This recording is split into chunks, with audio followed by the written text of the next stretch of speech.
Unlikely lines from the final Harry Potter book. Don't worry, Hermione, I can get rid of it. Chlamydia disappearo.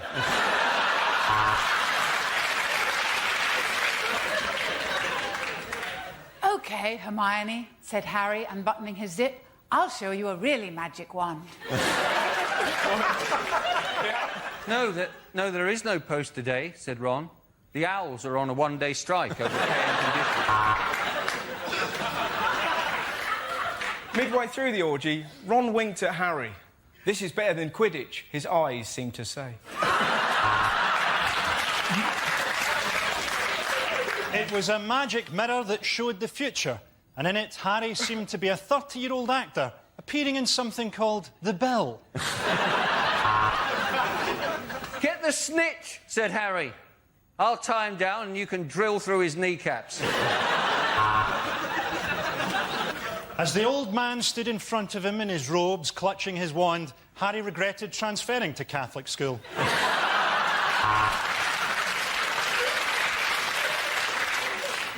I'm sorry, Harry. I'm having a baby, and it's yours, said Professor McGonagall. Then Harry says something, Hermione says something. Oh, who cares? I'm minted.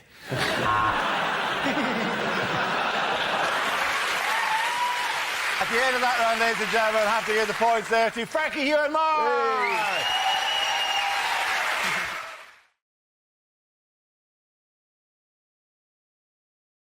In the news, who are the government hoping will defend Britain from cyber attacks? This is the idea that they're going to get geeks, computer geeks, employed by the army to protect us.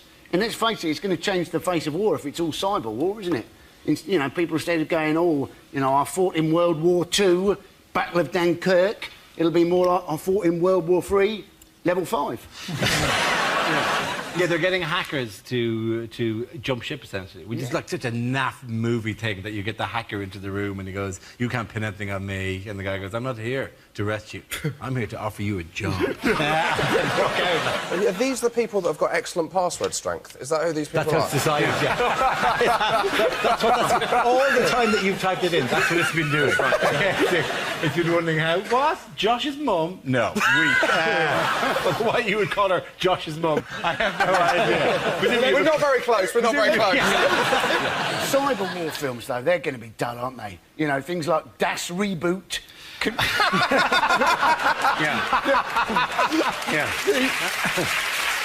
The Great Alt-Delete Escape. That's not going to be a corker, is it, that one? Saving as Private Ryan? Whenever in Platoon, no! I spilled coffee on my laptop! You just got to do the most difficult things on a computer to win it. So it's like unsubscribing from LinkedIn and finding the hashtag key on an Apple keyboard without having to copy it from Google, which is what I have to do every time.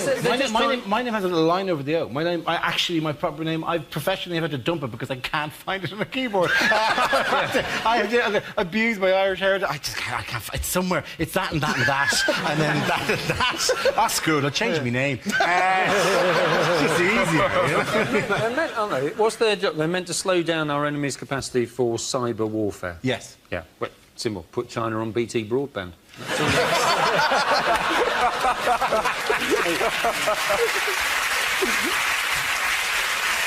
They said the kind of things you have to do would get you arrested in the real world, they were saying. But correct me if I'm wrong, that's also true of regular soldiers. You know, I'm thinking specifically of shooting and so forth. Ordinary policemen know nothing about computers. I don't know if you've been down to PC World.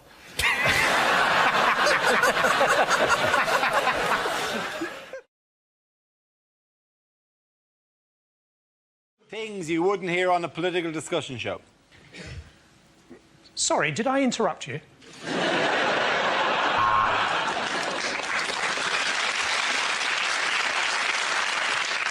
No, sir. No, you've had your say. Now shut the fuck up. Round the table tonight, Eric Pickles. And round another table, 4 other politicians. sadomasochism as a perversion. But we will clamp down on it.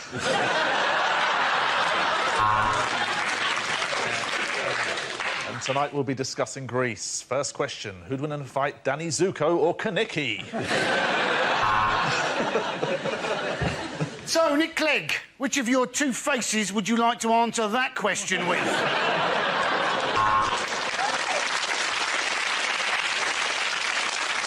Yes, I agree. Britain's performance in the second quarter has not been all we hoped for. But there is a reason for that. This is a tough job, and I am shit at it.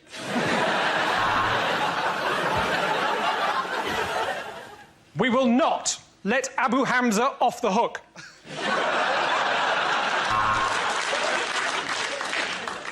Well, Mr Dimbleby, my question is, if I were a beleaguered European economy, how would you stimulate my growth? And that goes to contestant number 3. Of course, I understand that people are worried about schools and hospitals, but what you don't understand is I don't give a shit. Is anyone else horny?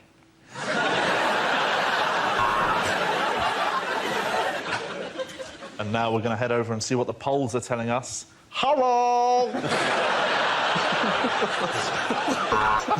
Are they Chinese now? A bit of Chinese. Yeah, they are. All right. Well, it sounds like Polish, the way we say it here. Here in Poland.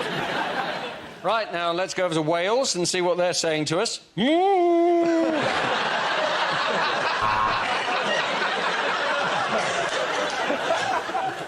And so we have a question here for the Prime Minister from Nancy Cameron, aged 8. And it's, when are you going to pick me up, Daddy? At the end of that round, the points go to Carl, Joe and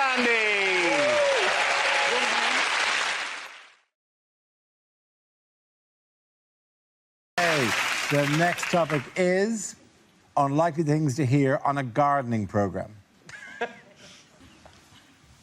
There's something about eating food that's come from your own garden.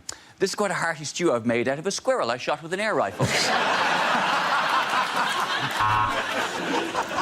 Well, to answer your question, I tend to keep mine on a hose reel, but then I'm very lucky down there.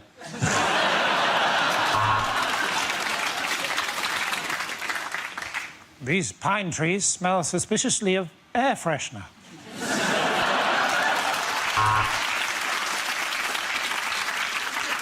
Advice would be don't splash out on expensive gnomes. Do what I do and just simply varnish some small children I found playing in the park. I call this my Blue Peter garden because it's the first place that I blew Peter.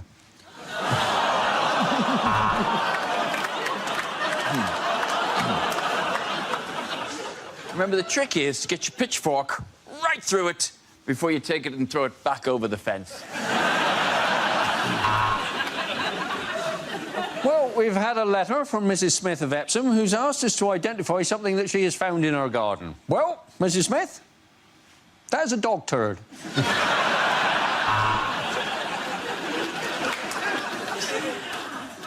I've got a letter here from Maureen in Doncaster who's asking a question about herbs. In response to your letter, Maureen, I would recommend about £200 for an ounce, and if it's really good shit, 300. Well, that is the wheelbarrow, and tomorrow I'll show you another sexual position.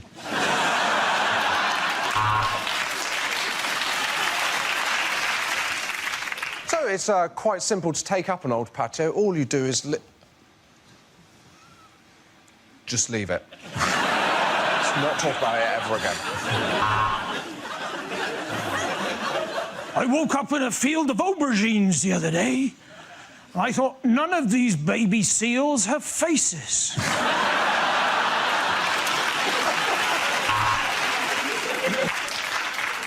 Right, welcome to the UKIP garden. Sod the lawns, let's concentrate on them borders.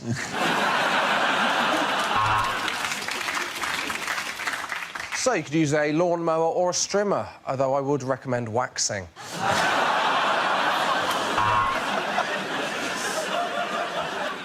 Take the shovel, force it right down like that. Save your fortune in vet's fees having it put down professionally.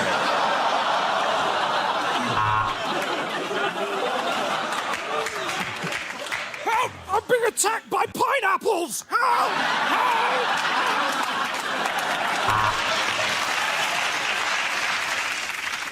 I like to plant my herbs in alphabetical order. People say to me, how do you find the thyme? I say, it's there next to the sage. At the end of that round, the points go to Ed, Hugh and Milton.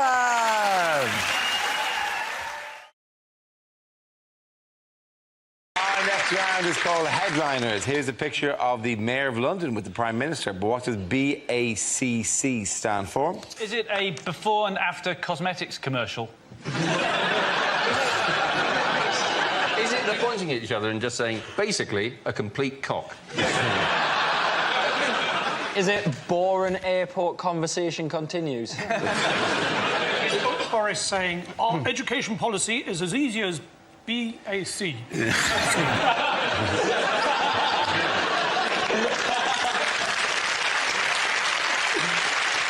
Is it Boris just greeting Cameron in his normal way by going, bountiful acclamations, Cameronius Caesar? Is it Boris describing his life and he's just saying birds and cycling, cracking? I think it's banging all the Conservative chicks.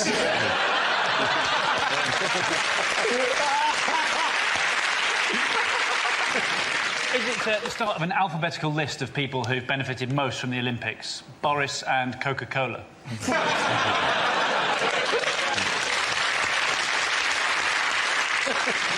Cameron taking one look at Boris and said, you know, barbers accept credit cards.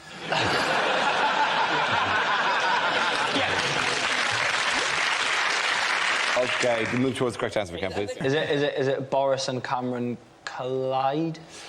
Actually, is it? No, Clash? it's not. Sorry, Josh. What was that answer? Chris. Chris, sorry, Josh. I'm sick. Fuck off.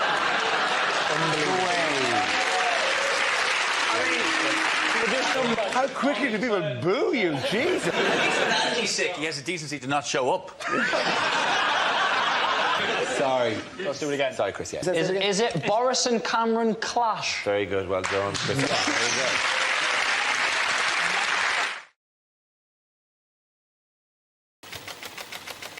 Alternative lifestyles. Who wants to come in that? Zoe.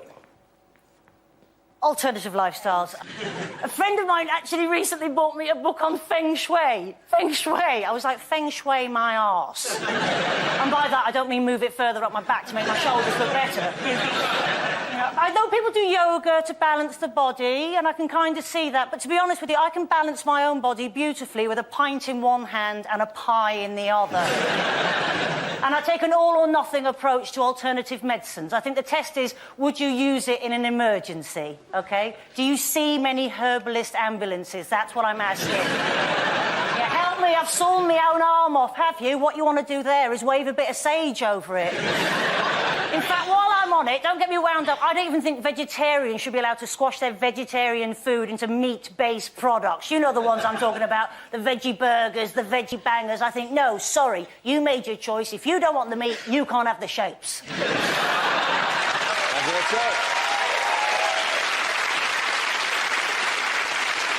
OK, let's spin the wheel again.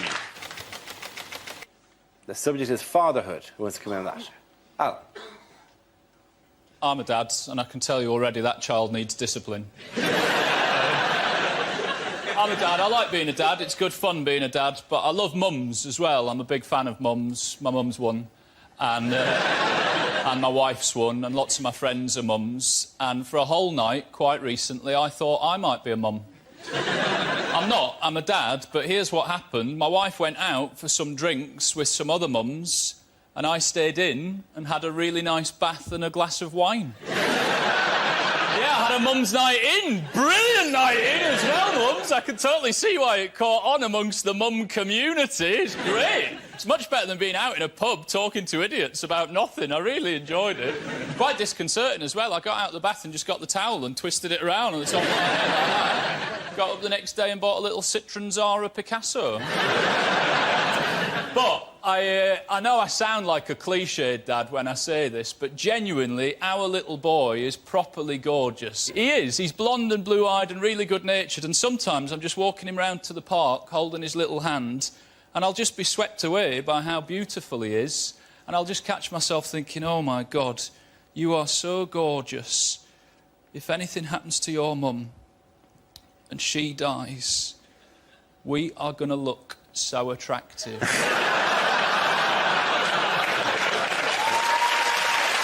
Well done,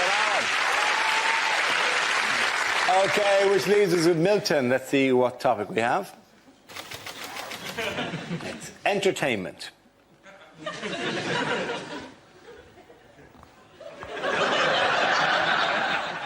I was watching Blue Peter the other day, who's a neighbour with really bad circulation. I said to him, Peter, why don't you get a pacemaker? He said, I can't even run, let alone keep up with someone. I was watching TV the other day, and I flipped over, and all I could see were the brown cushions on my sofa really close up. You have to be careful watching television. You think to yourself, that bloke's better looking than me, he's got a better car than me, and he's got a cat called Jess.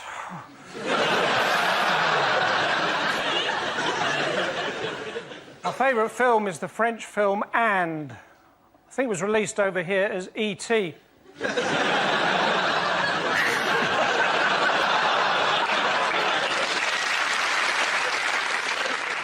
You have to admire people who go into the performing arts. They have to do exercises every single day for their future careers.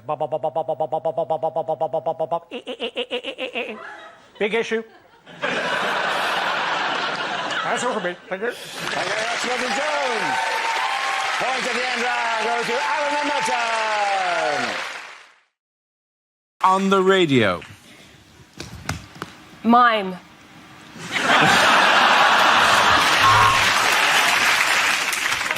I'm sorry for that small pause just at the end of that record there. Only my shit took slightly longer than I expected. This is Top DJs of the 1970s. Prison radio has never sounded so good. A hideous car crash has occurred at the end of the A19. It's called Doncaster.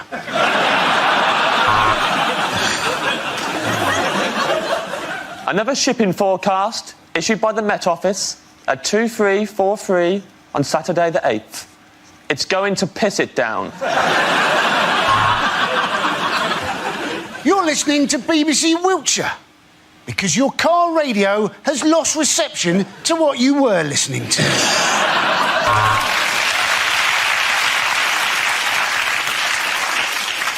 And next up on the Archers, there's an axe murderer on the loose. Not really. Someone has an argument with their housekeeper. Travel news. A coachload of origami enthusiasts has broken down on the M1, and they're all currently sat on the hard shoulder making paper models of cars. Traffic is described as stationary.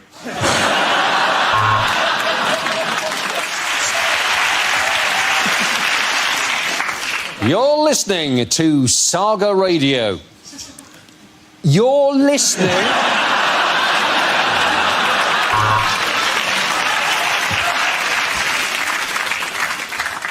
Lidl, Aldi, later Tesco. This concludes the shopping forecast.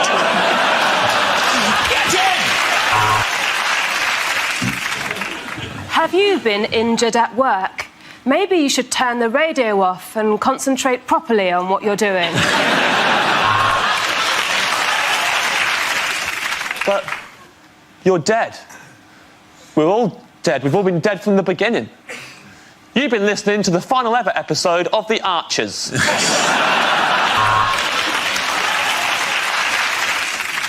Next up on Gardener's Question Time, I'll be trying not to laugh like a schoolboy when a woman phones in with a problem about her box hedge.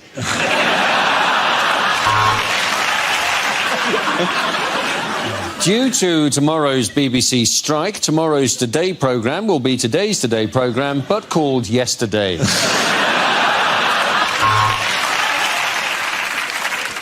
sometimes when you listen to the radio, there's a tune that you can't get out of your head. It sort of plays again and again and again. Sort of gets faster and faster and faster, and finally it comes on.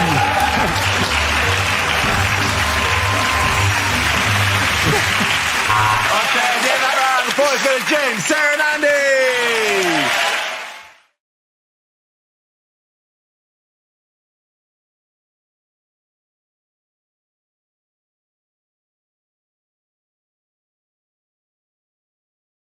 We start tonight with a round called Picture of the Week. I show the panel a topical image and ask them to tell me what's happening. So, what's going on here? That looks like Michael Gove easing himself onto a hard Brexit. Maybe just so simple. A poor person has just walked in the room. Is this what happens when you wake up and you realise that you're Michael Gove? I think he's realised that wasn't just a fart. He looks like a haunted Pez dispenser. Could you imagine if you bought a blow-up doll and you took it home and blew it up and it looked like... I reckon what you can't see behind it is Boris just stabbing away at him in the back. He's just had a fantastic idea, that's all. He's just had a moment of political epiphany. He goes, wait, I know, what if we ruined everything? Okay, anyone going to tell me exactly what it is? Yes, it's Michael Gove. Yes, it is.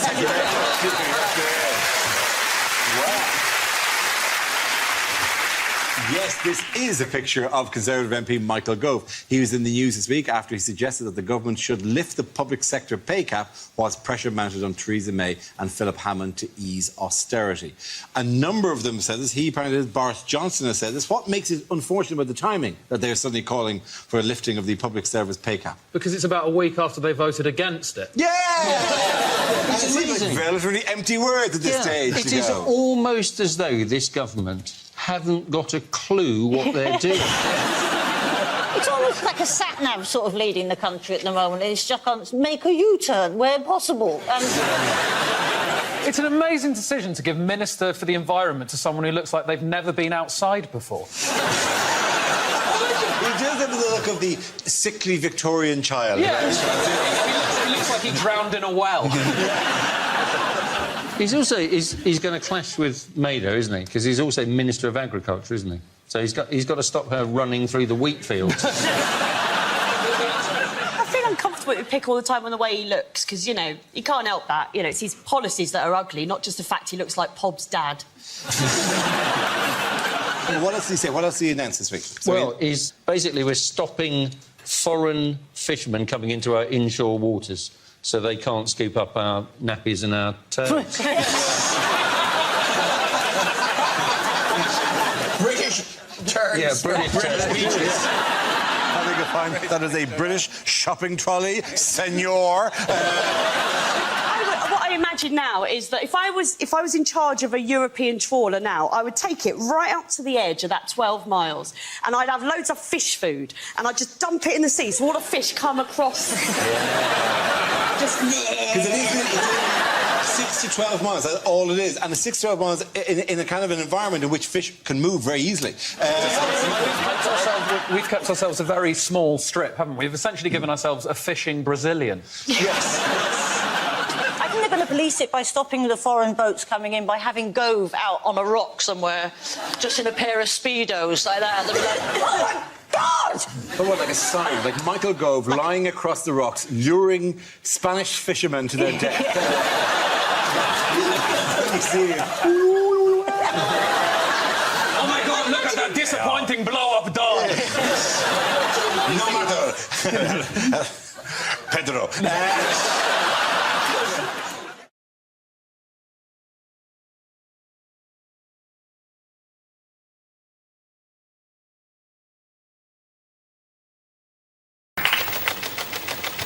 The next topic is teaching. Who wants to come in on that? Greg. I was a teacher for many, many years, ladies and gentlemen, and I knew the day I had to leave teaching, it was simple because a very clear sign was given to me that I should leave the profession by a child, because a child walked into my lesson 20 minutes late. I was a very strict teacher. I was livid, yeah? I was almost as mad as if that child had been running in the school corridor, right? I thought, I am having this little bastard. I am having this. So I gave him my most ruthless teacher stare when he walked in, something like... Maybe not that sexually aggressive.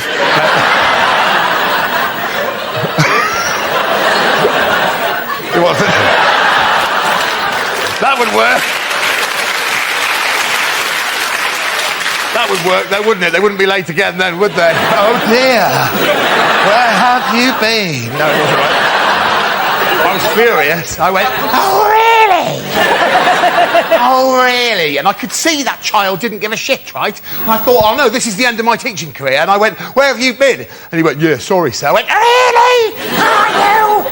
Well, where the hell have you been for 20 minutes? And I promise you, that child looked me in the face and went, yeah, sorry, sir. I've been living La Vida Loca. What can you say to that? I said, fair enough, sit down. Anyone who quotes Ricky Martin at me, ladies and gentlemen, isn't friend for life. Well done, Greg.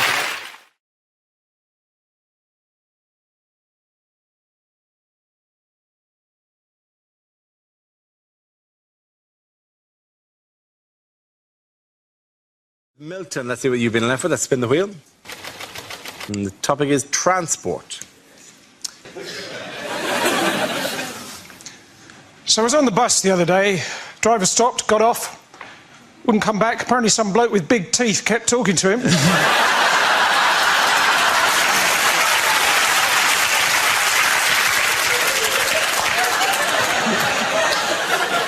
Before that, though, I overheard a mermaid on the bus. She said, I like sitting on the beach, but my other half liked swimming.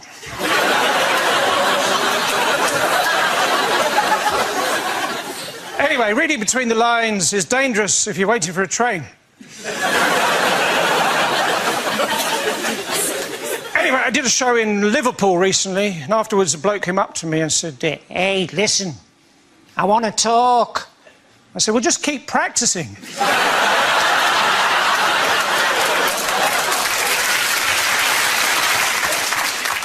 Next month, I'm in Northern Ireland, County Down, 4, 3, 2...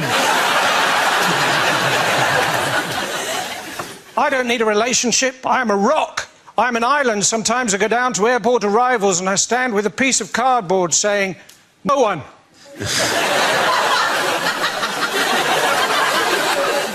Well, I did that until I had to give a lift to a Mr. Noon.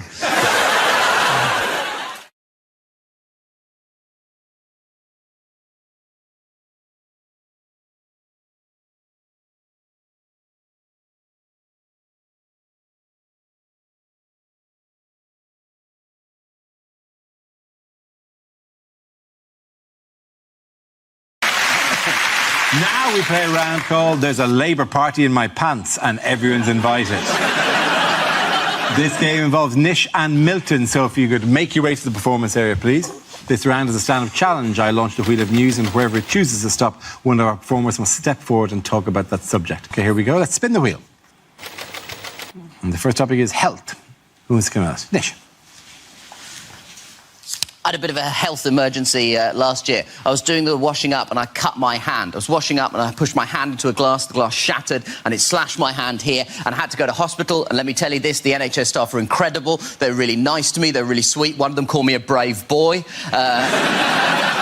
Which is good because I was being one, so I don't know what you're laughing at, OK? I'm the one with the badge. Anyway, before I did that, I did something which I probably regret doing. I called NHS 111. Now, if you don't know what this service is, it's a service the government has brought in to replace NHS Direct. So if you have a non-life-threatening emergency, you're supposed to dial 111 on your phones. Now, I'm sure that these people are very nice, but based on my experience, they have proportionately less skill than their numerical value compared to 999, because it was the blind leading the blind. At one point, she said, how is the blood? And I said, red, because I had no idea.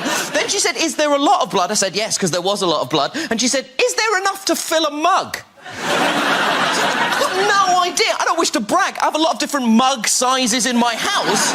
Also, while this was happening, I was just panicking. I wasn't decanting the blood in the hope it would be poured back into my body at a later date. Then she said, is the blood flowing or oozing? I said, I have no idea what the difference is between those two things is. And she said, oh, there's a difference. And I was like, I'm not getting into a semantic debate with you while blood is gushing out of my hand. And she just went, gushing. Thank you very much.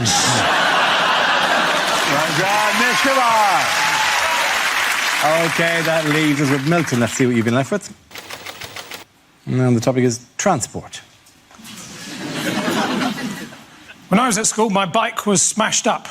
It was my own fault, really. I just handed out leaflets saying, bullying, let's break the cycle.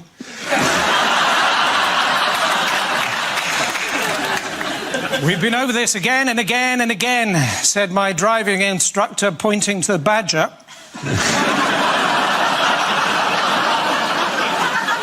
Apparently, there is actually a road in the north of England called Quality Street. And there's only one person living in it, and he's both Turkish and delightful. Tricky, isn't it? If you're both a moth and a sea captain. In charge of a ship. But up ahead, you see a lighthouse.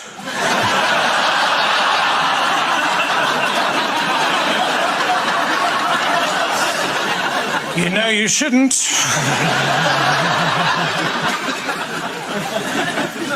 Toilets in trains are rubbish, aren't they? Especially the one right at the front, and the bloke in there gets so cross.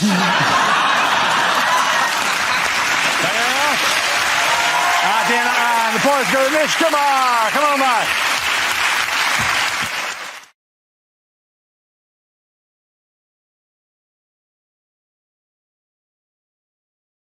We start with a round called it This Is the Answer, What is the Question? On the board are 6 categories. Ellie, which category would you like? Science, please. Science, yes. Whoop! Science! One up our team. Your category is science. The answer is 7 months. What is the question? Is it how old Princess Charlotte will be when the Daily Mail start commenting on her weight? Is it how long does my nephew think I've been playing hide and seek with him?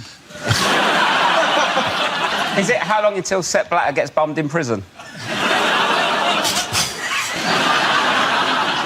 Is it how old was Jack Whitehall when he first appeared on this programme?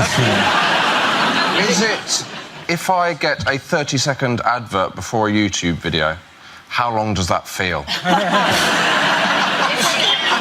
it in 5! You can't always skip. You can't always skip. Some of them you have to prove you're over 18 as well. It's a nightmare. Is it, if I was in charge, what would be the prison sentence for saying chillax? Is it how long does it take to get to Glasgow on a megabus? Yes, a megabus. I am the accepted As if face. you've ever gone on a megabus. I'm on every megabus, Pat.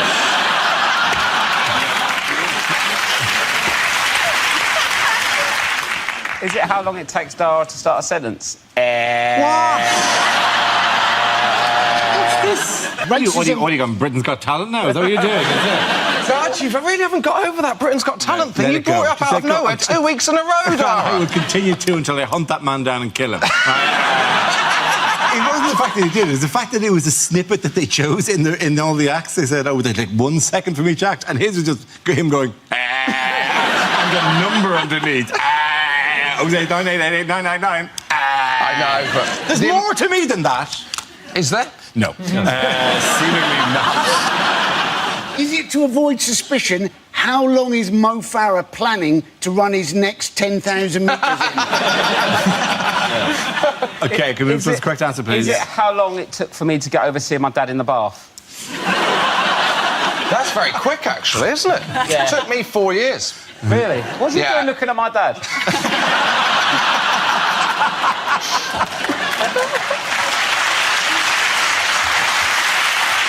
Surely more the question is, what was your dad doing in his bath? Friday night's Friday night. It's to do with that thing on the comet. That thing... That's your points to our correct team. answer. It's to do with that thing on the comment. I can't believe that this is the right answer. Oh, my God. Go on. It's basically, how long was the space probe that landed on the comet asleep for? Absolutely right. Thank you very much, Andy Parsons.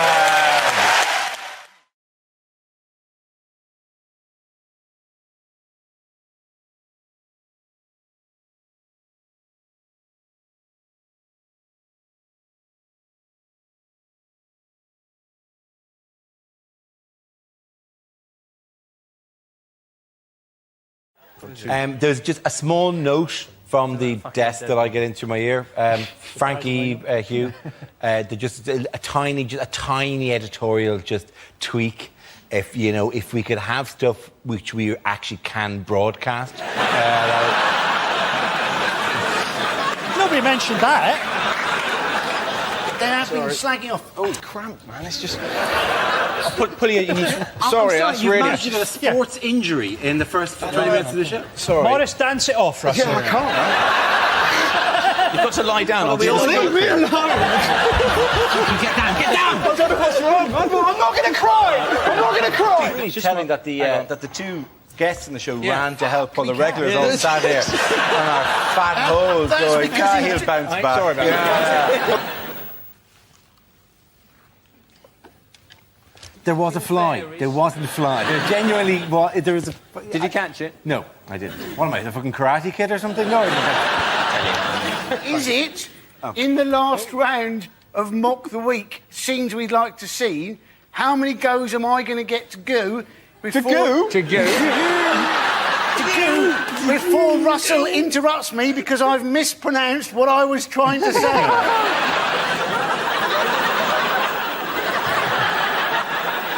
The way you three, particularly like that looked like the evolution of man. They could be walking like that. We'll have to turn that way.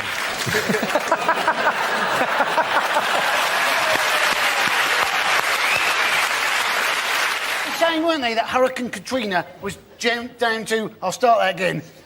What were they saying, I've got goo. I've got goo all over my face. What? Not the first time either. Don't say that, mate. Ding, ding. Yeah. Do you think I look like Pierce Brosnan with a mouthful of sweets? At the end of that round... OK, sorry, I'll do it without slouching quite as much. At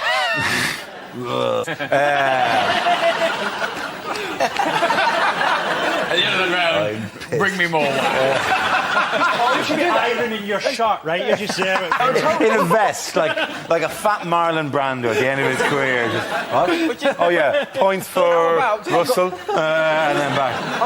As it's the last week, let's just have you with, like, a rotisserie chicken.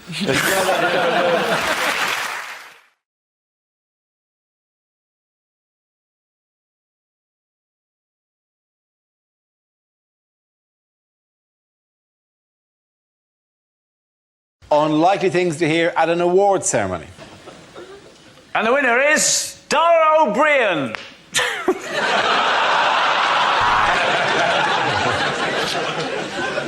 And the award for Driver of the Year goes to David Cameron for his perfectly executed U-turns. Welcome to the National Insincerity Awards. And can I say, what a pleasure it is to be here. And Soap of the Year goes to... Coronation Street! Would you please welcome your host for the night, Deck.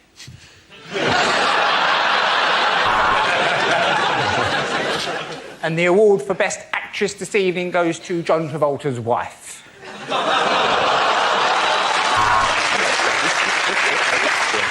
Father of the Year is David Cameron. And predictably, for the 50th year running, the Rear of the Year has been won by the same man. Come on up, Chris. It's a Chris Rea joke.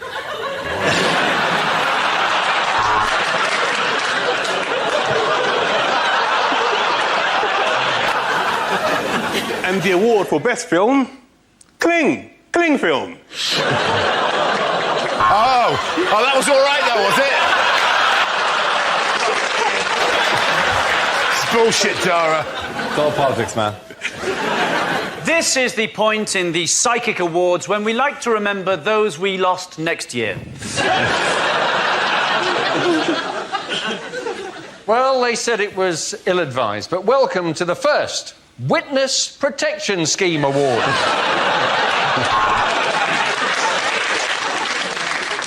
And the award for most cleavage on view goes to Eamon Holmes's arse.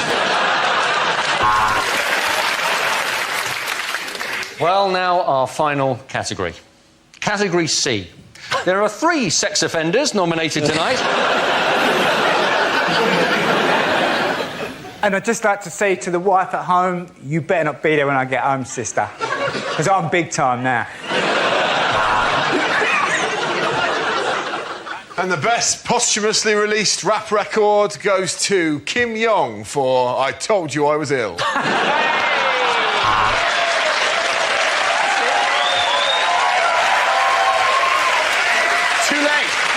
Too late. And to present Best Film in a Foreign Language, would you please welcome Nick Griffin.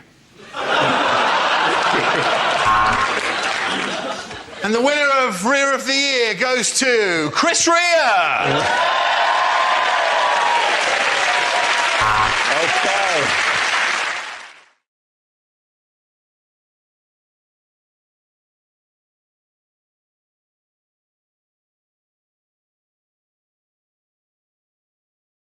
Unlikely things to hear on a train.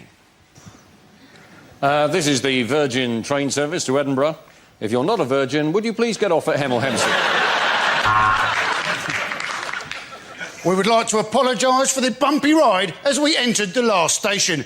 This is due to some selfish bastard throwing himself under the train.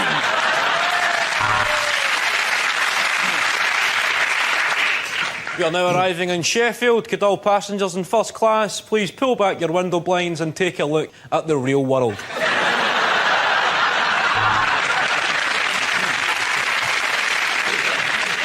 We'd like to apologise for the toilet being out of order for the entire journey, as Ricky Hatton is in it. Due to staff shortages, I am unable to finish this announcement.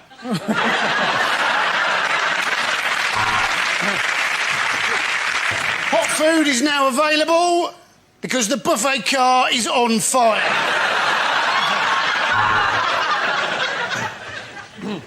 We have now arrived into Birmingham New Street. We are pleased to inform any passengers wishing to change for Wolverhampton that there's a JD Sports opposite the station.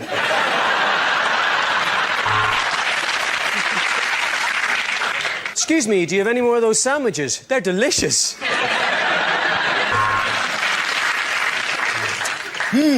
I wonder whether I should take my personal belongings with me when I leave this train. If only there was an announcement that could possibly help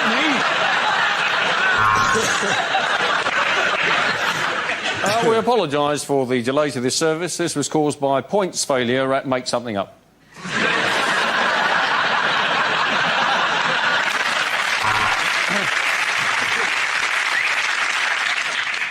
Hello.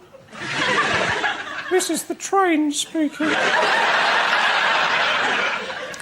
I know we're running a bit late, but don't worry. I know a shortcut.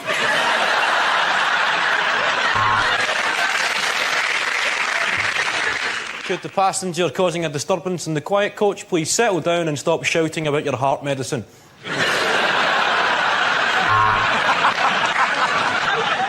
Would the driver please contact the guard? We have no idea where you are.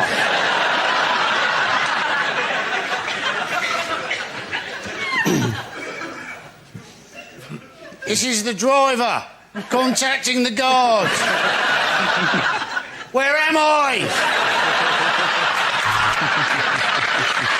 At the end of that round, the point's going to pass to Kevin and Andy.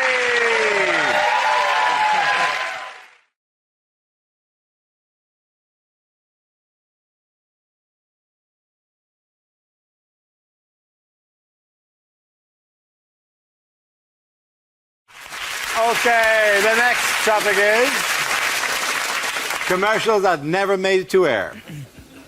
I wipe my arse with Colgate.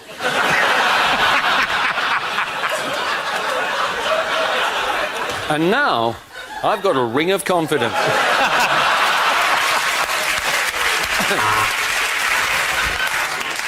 If it tastes like butter and spreads straight from the fridge, you've probably had a power cut.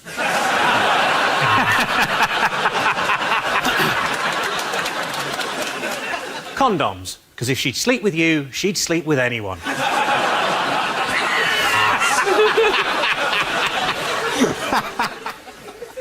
Ryanair. Because I'm worth shit.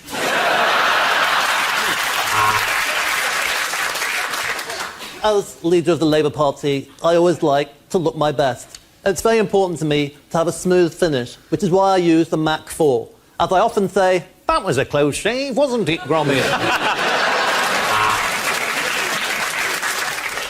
Frosties, they're all right. New BG from Garnier. Exfoliates, hydrates, epilates, urinates. Probably not that last one. Unlimited minutes, unlimited text, unlimited music downloads. Yes, it's our new twat on a train tariff.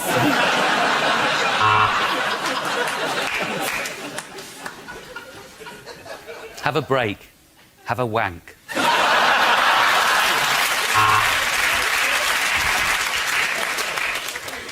Maybe she's born with it.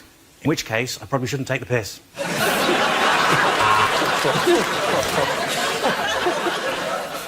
Bekele has to walk for 5 miles every day for fresh water.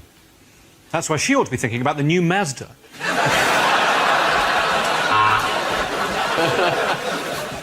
Coco Chanel. Says bloody horrible, I'm sticking to Horlicks.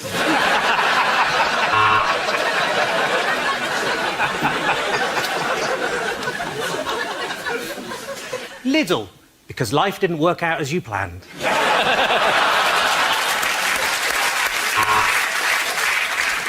Hi, I'm Kevin Bacon, doing an ad on British TV. What happened?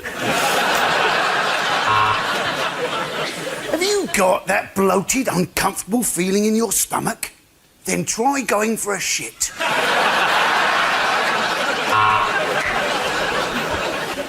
The DFS furniture sale is not currently on.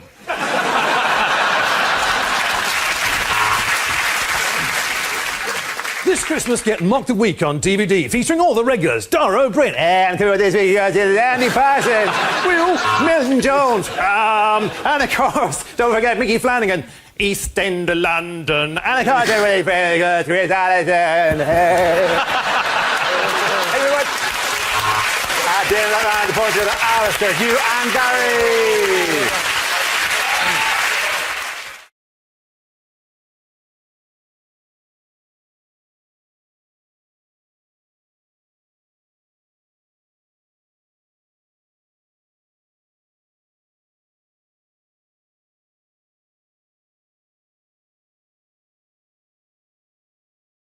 We start with a round called If This Is the Answer, What is the Question? On the board are 6 categories. Ellie, which category would you like? Science, please. Science, yes. Whoop! Science! One up our team. Your category is science. The answer is 7 months. What is the question? Is it how old Princess Charlotte will be when the Daily Mail start commenting on her weight? Is it how long does my nephew think I've been playing hide and seek with him? Is it how long until Sepp Blatter gets bummed in prison? Is it how old was Jack Whitehall when he first appeared on this programme? Is it if I get a 30-second advert before a YouTube video, how long does that feel? You can't always skip! You can't always skip! Some of them you have to prove you're over 18 as well. It's a nightmare. Is it, if I was in charge, what would be the prison sentence for saying chillax? Is it how long does it take to get to Glasgow on a megabus? Yes, a megabus. I am the accepted As if face. you've ever gone on a megabus. I'm on every megabus, Pat.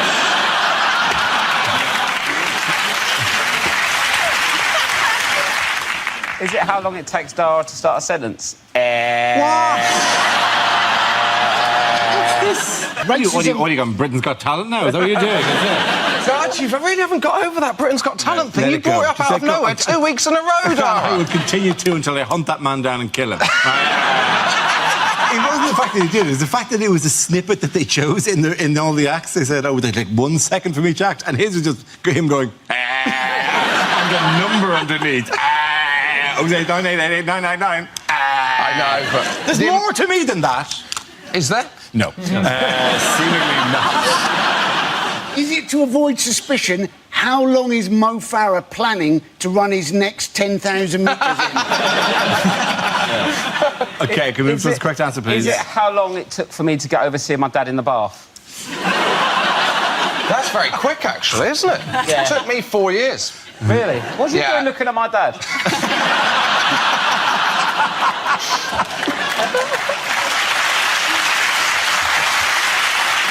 Surely more the question is, what was your dad doing in his bath?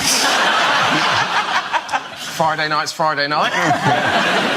It's to do with that thing on the comet. That thing... That's your correct answer. It's to do with that thing on the comment. I can't believe that this is the right answer. Oh, my God. Go on. It's basically, how long was the space probe that landed on the comet asleep for? Absolutely right. Thank you very much, Andy Parsons.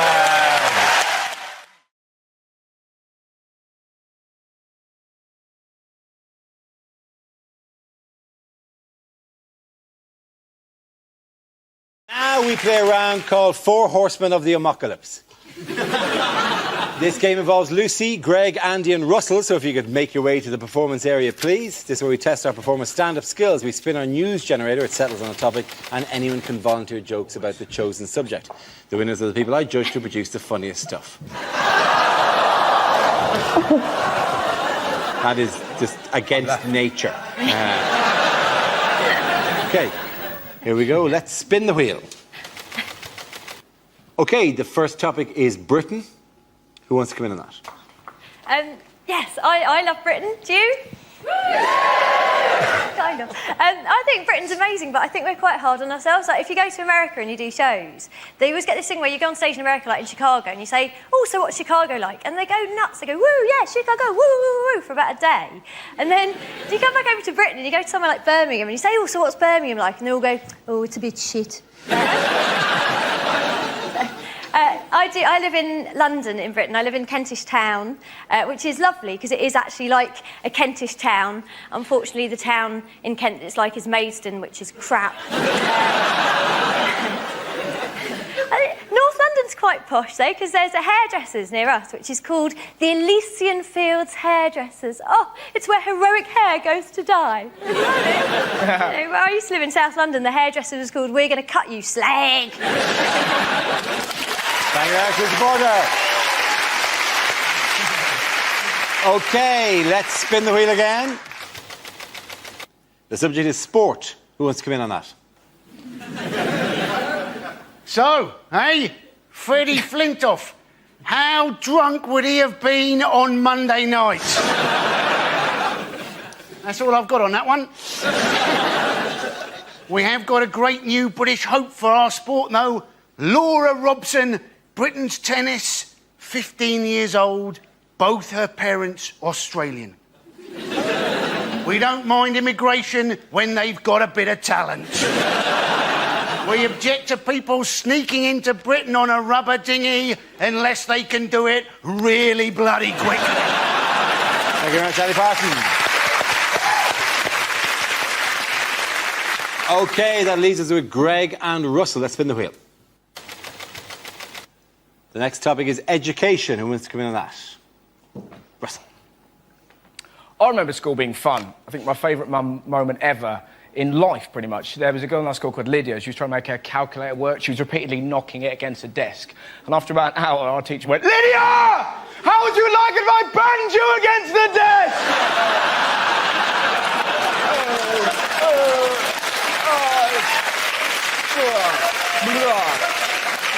It's the greatest day of school. But now it's more sinister, isn't it? Like, they're now talking about teaching 5-year-olds sex education. Of course, people are very angry. It's disgusting! It's too much! Like, calm down. Not going to teach them technique. Right, this is how I like to do it, kids. That's right. Kids aren't going to run home, put dolls around a toy car and go, look, Mum, they're dogging, they're dogging. It's going to be some poor teacher trying to talk to 5-year-olds about love. Can you imagine a harder job? Hello, children, I'm here to teach you about love. Good luck with that, mate. I'm off to lick that tree. Thank you very much, Russell. OK, Greg, let's see what topic you've been left with. Let's spin the wheel. And the topic is the human body. I have to tell you that being a tall man in this country is tedious, ladies and gentlemen. Tedious, because in small towns throughout the country, there are a series of jokes prepared by the locals on our behalf. I'll be walking innocently into a local pub or down the street, and I'll get several jokes. One of the jokes might be this. Just to give you an example of the level we're talking about. Another joke might be, what's the weather like up there? It's freezing. There's a massive climate change in this amount of space here. You toothless buffoon. And probably the most offensive example of this is genuine. I was at a cash point and there was a little old woman in front of me at the cash point tapping away with her claws. And I'm sorry, I'm just quite angry about this. And when she'd finished, bless her heart, she turned around and she hadn't seen me. She turned around and she went like this. Oh! Maybe not that sexually. She said, oh! And then with no hint of irony at all, she asked me this question. Would you like a job at my house, changing light bulbs?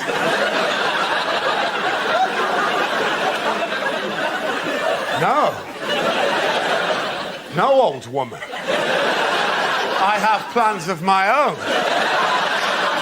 Now, get out of the way of the cash point. 20 minutes is long enough for you to have worked out that that's a Tesco club card. Thank you very much, Greg. At the end of that round, the points go to Greg and Lucy.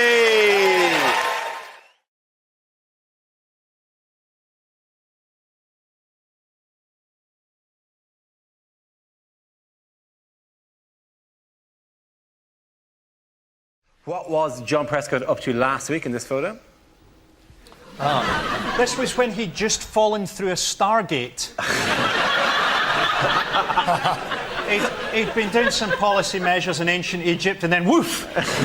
Quantum leap straight into a kids' 100 metres final. How far into the 100 metres final is he there? A yard, I think. Essentially, yeah. He is actually, he's just taken off. Is it not a mark of some stupidity that he seems to be kind of reaching for the line with 99 metres to go? I think the idea was the Prescott dip. Actually, about 3 yards later, this is what he looked like. To be fair to him, he pulled a muscle. Right? He hasn't sufficiently warmed up. He seems to become an exercise mistake. He seems to have become an awful lot shorter as well. Which is He looks like he's offering an unusual service to one of his juniors. Why did he do it, though? I mean, why do politicians do these stupid, humiliating things? Because he's supposed to be busy. I mean, we all know he's an embarrassment and the government, are looking for a place to bury him. But nominally, he's the Deputy Prime Minister. And he turns up at a school and joins in with a race? I mean, he's depicting himself as a moron. Now, maybe he is a moron, but there should at least be a team of people round him trying to stop him looking quite the moron he clearly is. Clearly, there are 3 advisors there. Going, what the hell? You joined in with the race, you wanker. They're children. You were wearing your coat. Of course you pulled a muscle, you fat git.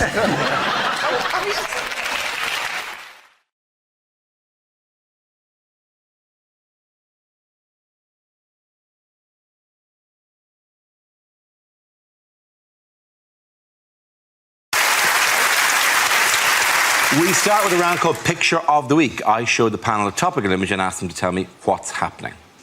Here's a picture of the new Labour leader, Jeremy Corbyn. So what's going on here? Has he been sleeping in the bin on the right? The idea it could be the oldest delivery boy in the world still hasn't figured out how to hold a pizza correctly. I suspect he's dressed up for his first meeting with the Queen. simply first day at big school? Is it breaking news? Marks and Spencer's merger with Sports Direct.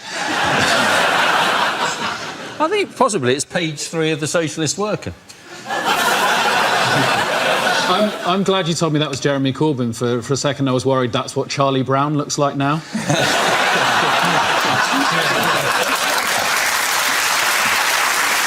And that folder actually contains Snoopy's ashes. Too much now. Please. Snoopy's long dead. I think it's a 66-year-old legend still got it going on. I reckon the owners of number 48 are probably very proud to be able to show off their garden like that. It was a Tuesday! It was a Tuesday! The bigs were collected on a Tuesday! I bet they're more surprised than anyone that one of their gnomes just came to life and walked off.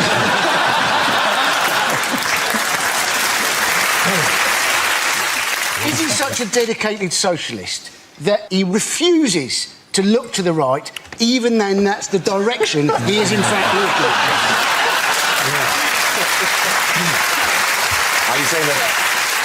Well, ultimately, I'm sorry, you were all born bad t-shirts and shorts. It's just socks with the trainers is the only genuinely offensive thing there. Yeah. And not using cocoa butter. And not using cocoa butter. Yeah, he's a 66-year-old man. I think so. There's no age restriction on cocoa butter. I'm really 55.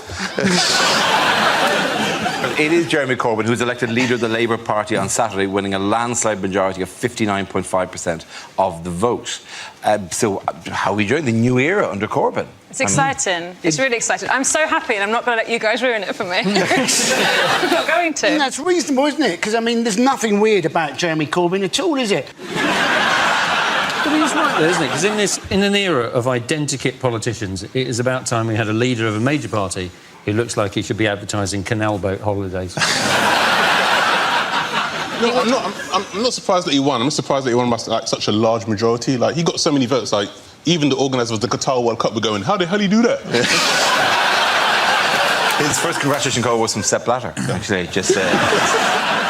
I feel really sorry for him, because even though he's actually won this, people in Labour don't even seem to like him. And I think it's because he is so good. Like, he's a saint. He's so pure. He's so principled.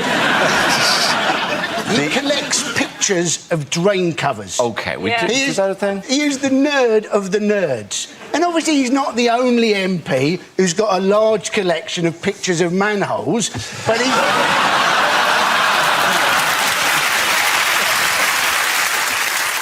The weird thing is because he's an Arsenal supporter, he goes on to matches, but that comes as no surprise. Yeah, well, yes, well, he's in Islington, for God's sake, but well, not so much that, but it's a bunch of underperforming Reds who are hooked on the outmoded concepts of a foreign intellectual who, when they tried to put a team together this year, couldn't get anybody decent to join them.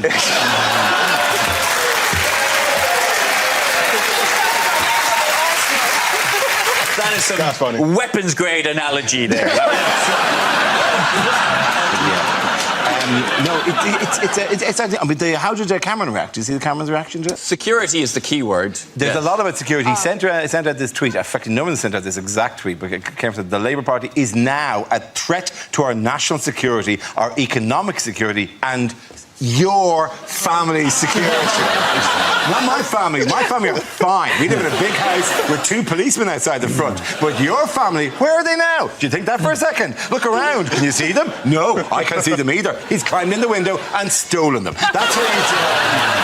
Your family are gone, my friend, and I have a unique set of skills to return my family. I will, whatever Liam Neeson does. You see that tweet, and then you see a picture of Jeremy Corbyn, supposedly the most dangerous man in Britain. This is the man who's a 66-year-old beige pensioner who's a pacifist vegan cyclist. The most dangerous man in Britain. He's in trouble if there's a lorry turning left and he hasn't had his B12 supplement. Do you think the subtext is that the Labour Party is now a threat to our national security, economic security and your family security because now they've become completely unelectable? We Tories are going to go hog wild on this country! It feels like Cameron's got the Labour Party mixed up with the bad guys from Transformers. Who are the bad guys in Transformers? The Decepticons. Hey.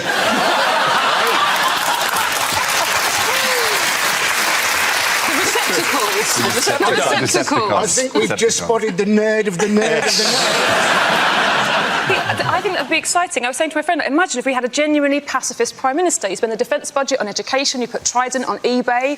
Like, it'd be so brilliant. And my friend was like, yeah, and then what about if Britain is invaded and everyone's family is killed?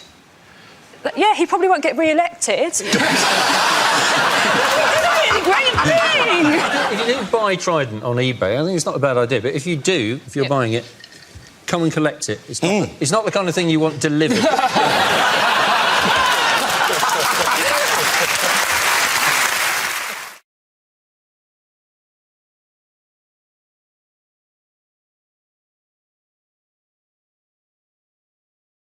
In space news, in space news, a question for me now.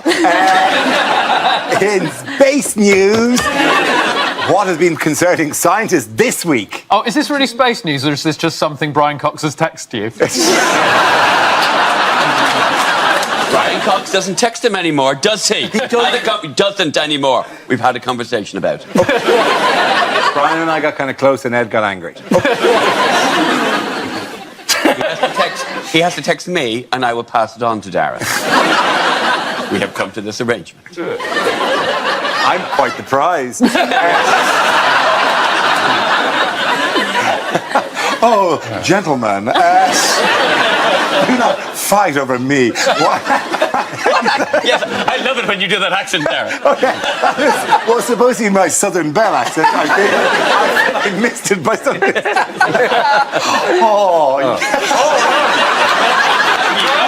Really not good at accents. But let's give it one more go. Howdy. In space news, what has scientists been concerned about this week? Asteroids, near-Earth asteroid collisions, no? Yes, absolutely. And what do they plan to do about them? They think that they can... That, by the way, that, we should just reassure you, is an artist's impression. We now go live to outside. That's not Tim Peake's view from the space station. They're trying it on a specific asteroid, which is called, I think it's called Diddy Moon. Diddy Moon! It's difficult to be afraid of something called Diddy Moon, isn't it? I think we'd be a lot more terrified if it was called, like, Mega Dynamite Fuck Rock or something.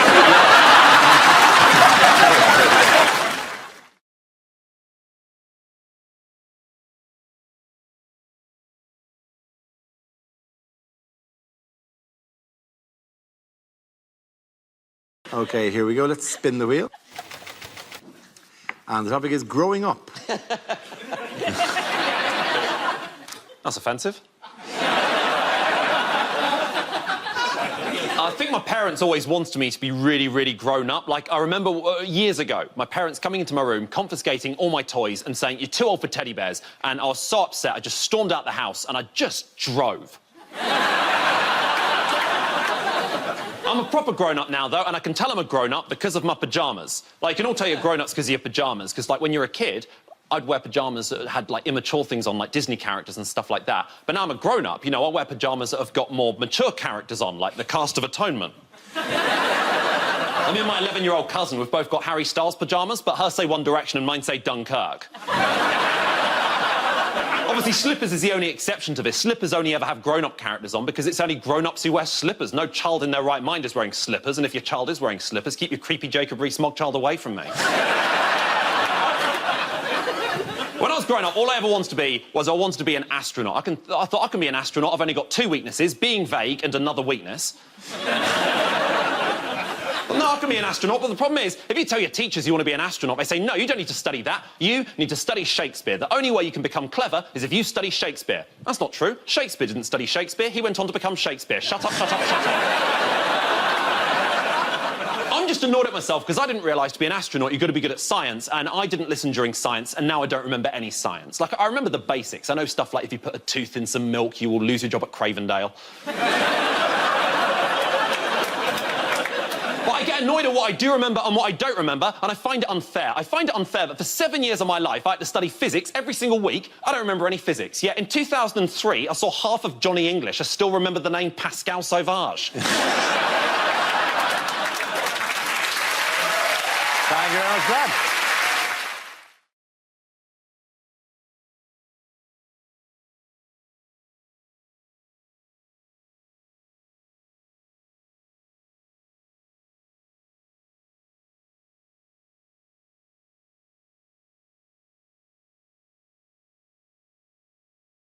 First subject is technology. Who's coming on that?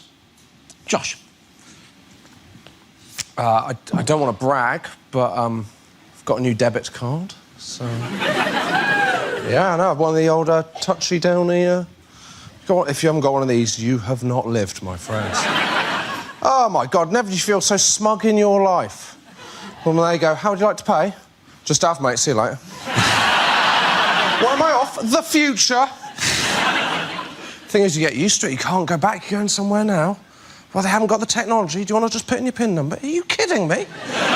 You expect me to stand here for 4 seconds pushing buttons? What is this, a Victorian workhouse? No, I'm sorry, Marks and Spencers, no. I'll be getting my Percy Pigs elsewhere in future. The worst is when you think they have the touchdown technology, but they haven't. You look like you've never used a debit card before in your life. How do you like to pay? You're just going...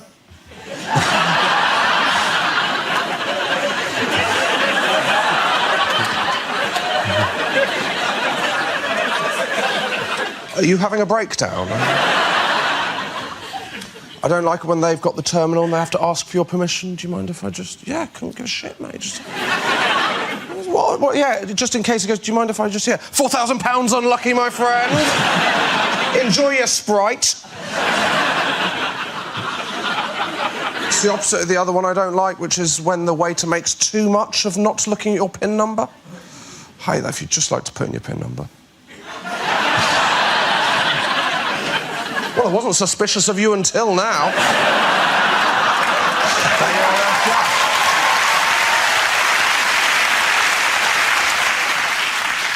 OK, that leaves us with James. Let's see what you've been left with. Let's spin the wheel.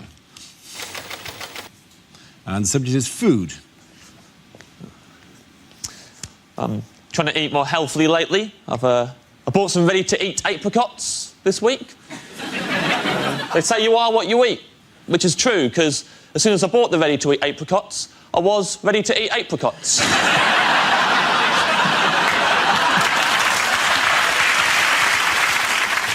Those ready-to-eat apricots, they came in a resealable bag as well, because not everyone's as ready to eat apricots as they think they are. Maybe next time they'll buy ready-to-eat some apricots.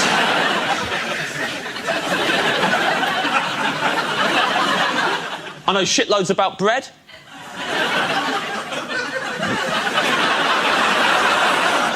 There's no such thing as prawn bread. So the origin of prawn toast remains a mystery. Favourite place to eat is Pret a Manger. If you don't know Pret a Manger, it's an authentic French restaurant. So much in there, so much to manger. I love manger in there. I think my favourite thing to manger is the yoghurts. I love to manger the yoghurts. You've got granola on top, then mainly yoghurt, then like fruit compote at the bottom. It's the way they eat it in Paris. And get a spoon, you mix it all together, and then you manger it that way. If you like. Or if you like, just leave it as it is, don't mix it, and just work your way down in order. Like, start off with nothing but granola to begin with, just shoveling raw granola in your mouth, just deflecting off your teeth, then power through the yoghurt for a really long time, getting absolutely nothing out of it, then end on the tangy compote. Like, whoa, what a finale! That's how I eat yoghurt. I eat them like they're packaged. That's why I like them fruit corners. They come with that little chaser. Thank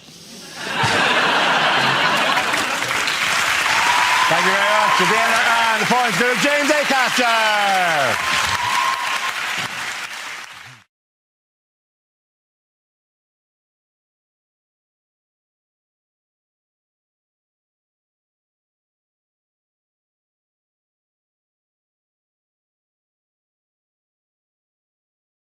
The next round is called This Is the Answer, What is the Question? On the board are 6 categories. Nathan, which category would you like? It's got to be sport, please. OK, cool.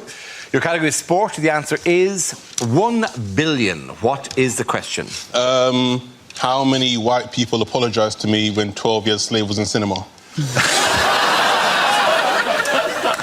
Really sounding. I don't know him. It's cool, don't worry. Is it how many pounds in cash did the Queen hide under her bed when she'd seen that Jeremy Corbyn had been elected leader? Her family security is at risk. How does someone with a cold say 1 million? That's Could be what caused the financial crisis in the first place. Is it how many wives would Henry VIII have had if he'd been on Tinder? I shall have her. And I shall have her. Am I even flicking the right way out? I shall have her. Okay. Oh, thank you. Okay. Or is it how many crisps can you eat before you bleed to death?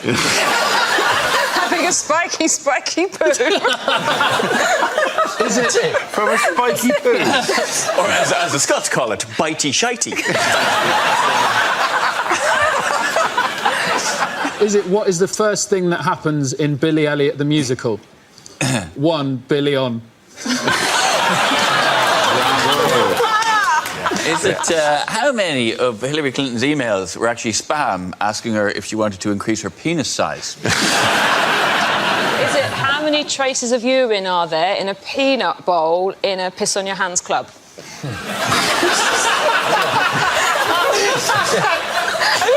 that one?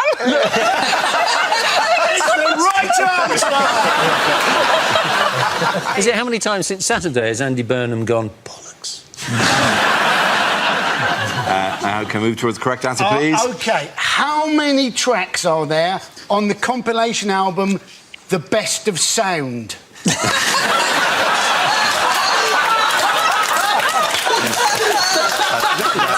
got to be the answer, right?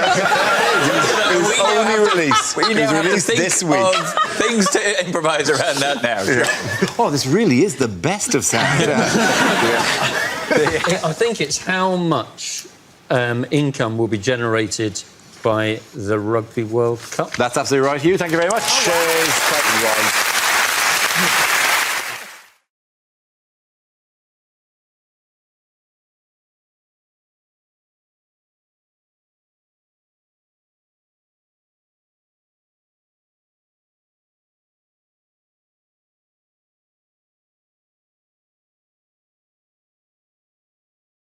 Well, let's spin the wheel.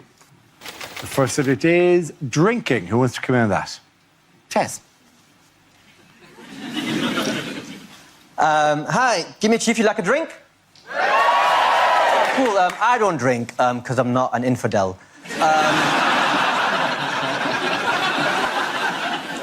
But the reason I bring it up is because last summer I got invited to a stag do, and that stag do was in Benidorm. Thing is, the whole time I was in Benidorm, because I genuinely don't drink, I was a bit like, you know that guy who goes through Alton Towers, but he just holds the bags and the coats when everyone else goes on the rides? That's what it felt like for me in Benidorm. But genuinely, I've never touched a single drop of alcohol in my life. And, well, tell a lie. There might have been this one time in Benidorm. So I'm out with the lads. It's a stag do. I'm stagging it. Textbook, just having a great time. And I came back to our table, and there's glasses on there filled with clear liquid. I picked up quite innocently what I thought was my lemonade.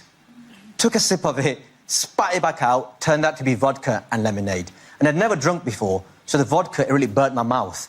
And I felt awful because I'd just broken one of the major rules in my religion for the very first time. # a big deal. At that moment, I just took a step back and honestly, genuinely, hand on heart, just really, really wished that I hadn't smoked so much weed before I left the hotel.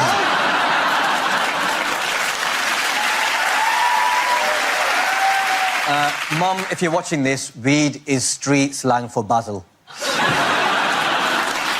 you very much, Dad. OK, that leaves us with Milton. Let's see what your topic is. Let's spin the wheel. And the topic is communication. Where you go? Recently, I've joined up the group Eavesdroppers Anonymous. Not that they know. I wouldn't like to burgle my house. Oh, no. Well, it would be pointless, wouldn't it? Stealing things I already own.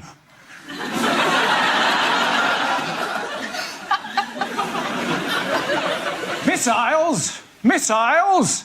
They don't even sound accurate.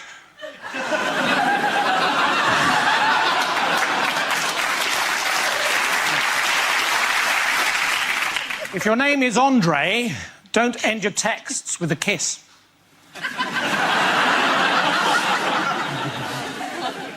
As early as 1724, Sir Tim Montagu had the idea for the post-it note, but he'd nothing to write it down on. So if you're at a party and you spill some red wine on a white carpet, best thing to do is to get some ordinary table salt, throw it in the face of the host, and make a run for it. Annoying, isn't it? When you go shopping, you buy something, you get it home, and then you see the sticker, buy one and get one free. And you think, I could have got another shoe. Once again, around go the chairs. Well done. Everyone comes back. Okay, here we go. Let's spin the wheel. And the first subject is courage. Reese. I'm a very courageous person. Like the other day, I was walking home from a night out and I got myself a kebab, even though I knew full well that back home I had run out of Gaviscon. Wow. We got a badass in the room at last. Tell you what, though, I am not courageous enough to be honest to a taxi driver. Rule 1 of being a comedian, do not tell a taxi driver you are a comedian. They expect too much from the relationship, right? Like either they want you to tell them a joke for free, or they want to tell you a joke, which is often morally all over the place, right? So you have to lie to them, right? But that's nerve-wracking. I was in a taxi the other day, and I freaked out, right? My mind just went blank when I got in the taxi. I was there, I was nervous, like my palms are sweating, my knees are weak, my arms were heavy. It was very familiar. I was freaking out, honestly, because I knew he was going to ask that question. I knew he was going to say, what do you do for a living? I'm in the back of the taxi thinking, Reece, don't panic. Just say the first thing that comes to your head. He turned around and goes, what do you do for a living, mate? And I went, taxi driver. I mean, say what you see. But he didn't speak to me for the rest of the journey, so I now do it every time. Thank you very much. Okay, so that leaves Nish. Let's see what your topic is. Let's spin the wheel. The topic is race. I'll take this one, Reece. Difficult and interesting time to be a non-white person living in Britain right now. But I think things are improving, especially to be a non-white comedian. Because 10 years ago, I got some advice from a former agent. She said, Nish, you should stop mentioning on stage that you're not white. And I was like, people are gonna know. I'm not exactly flying under the radar race-wise here. So a couple of weeks later, I got offered an audition in a sitcom. Now, that part required me to do what was cheerfully referred to in the script as the accent, right? Weren't talking about French, were they? Now, when that came in, I said, there's absolutely no way that I'm going to do that. It's cheap. It's Uncle Tom. It's selling out my entire cultural heritage. And she said, this is the problem with you, Nish. You take too high-minded approach. You'll never be successful in comedy because you will never do comedy that relates to the man in the factory. And when she said that, I said, I don't really relate to your paradigm of the man in the factory. I think what you're trying to say is that I should appeal to as high a percentage of the British population as possible. But in the 80s, we shifted from a manufacturing to a service-based economy. So actually, if you wanted to talk about most of the British public, what you should have said is the man who works in the shop or the man who works in a hotel. And she said, I mean, this is exactly what I'm talking about. Thank you very much, Nish. Points it around, go to Reece James. Come back. There we go. Let's spin the wheel. First subject is friendship. Who wants to come in that? Kerry. Now, men and women expect very different things from their friendships. Women expect quite a lot from their girlfriends, and men expect sod all, really, very little. The bar is very low with male friendship. If a woman rings her mate and leaves a message on her voicemail and doesn't get an answer back within a day or two or a week or two, she'll ring her again, leave another little message. Did you get my message, babe? Because I did ring you and I didn't hear back from you, so I'm just checking you're all right, yeah? It's terrifying, really. But if a bloke rings his mate and he doesn't hear back within a year, 2 years. He doesn't care. He doesn't give a toss. I mean, he might bump into that mate down the pub and be like, oh, I ran you a couple of years ago. Thought you were dead. Can I have my drill back? It's a very different set of expectations, because blokes like banter. They love to banter with each other and they can be quite nasty to one another.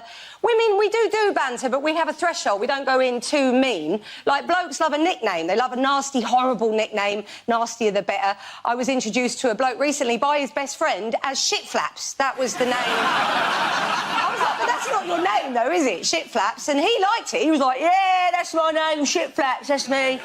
Everyone calls me Shitflaps, all my mates, and my dad and my kids. He was a broken man, but he felt loved, and that's what that was for. It's not unusual to see a bunch of blokes down the pub on a weekend introducing each other with all their stupid nicknames they've had since they were at school. This is Shit Don't Stink, he thinks he's it. This is Won't Stain Wayne. This is Pedo Pete. They all know a Pedo Pete. But you wouldn't see that with women. You wouldn't see a bunch of women introducing each other. This is Hairy Tits Helen.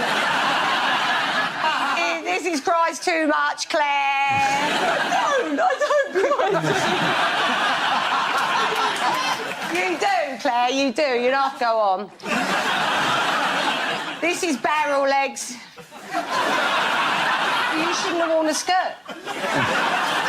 This is Chlamydia Claudine. We wouldn't do that. We wouldn't do that. We think it, but we don't say it. Well done.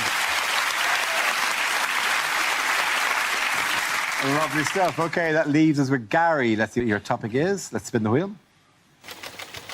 And the topic is health. Gary. The area in a Nando's between the front and back door is called the peri-perineum.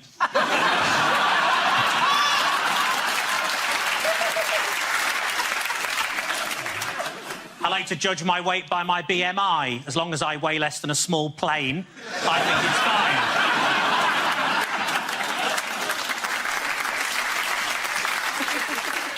When writing a story about losing your virginity, it's important to always put it in the first person.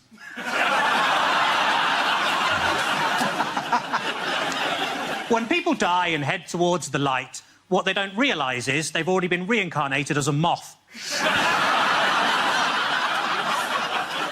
I can count the number of chainsaw accidents I've had on the fingers of one hand. I tell you what always catches my eye, short people with umbrellas. So the other day, I was doing the hoovering in my pants, and I thought to myself, how do my bollocks get this dusty?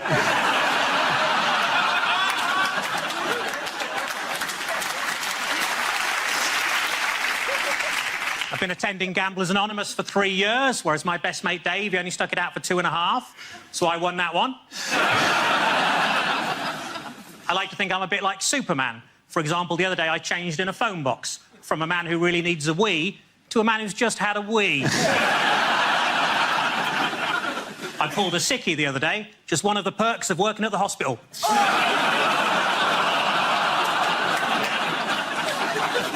The other day, my girlfriend and I had great make-up sex. Well, I say that, she was out and I stuck her lipstick up my arse.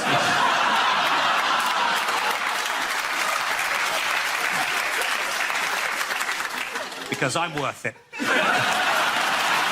you very much, Dave Lady. At the end of that round, unforgettable, the Come on!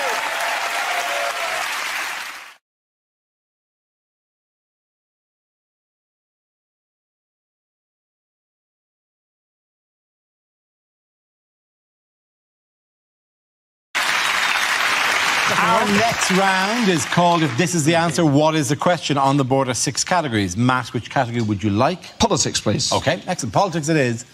The answer is 5. But what is the question? The amount of times a minute Ed Miliband remembers that stone. Is it, if I've got a tenner and want to book a boy band for my wedding, who can I afford? Everybody get up. Is it what does Nigel Farage regard as an acceptable level of immigration? Is it how many snazzy ties did I try on before the show? No. What is the maximum number of euros you can get out of a Greek cash point at the moment? Is it... If I'm watching a documentary on Adolf Hitler's favourite shark, which channel am I watching? What would be a cracking score for a UK entry in Eurovision? Is it how many of the famous five are now dead? Surely not. I didn't want to break it to you like this. Julian is just sitting quietly in a rocking chair, remembering the adventures and going... Laughing because he killed them all. Is it how many basic bitches does it take to escort Kate Moss off an EasyJet flight? Is that a thing? Is that like a... I'm a pretty basic bitch.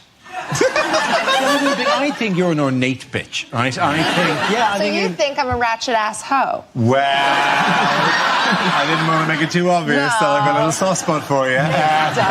Is it how many presenters from the 1970s are relaxed when the phone rings now?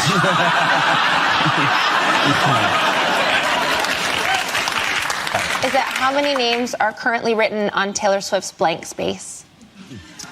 Is it as a... I know it's a song. I know Taylor Swift. You know Taylor Swift? Hate. Is this what we do? If ever we mention any band and you're going to do an impression? No, that's not what's going to happen here. Is it Kate Bush? One quick impression. The Village People. NWA. Stop it. I think it is how many candidates are there in the Labour leadership? Absolutely right. Thank you very, very much, Hugh. Yes.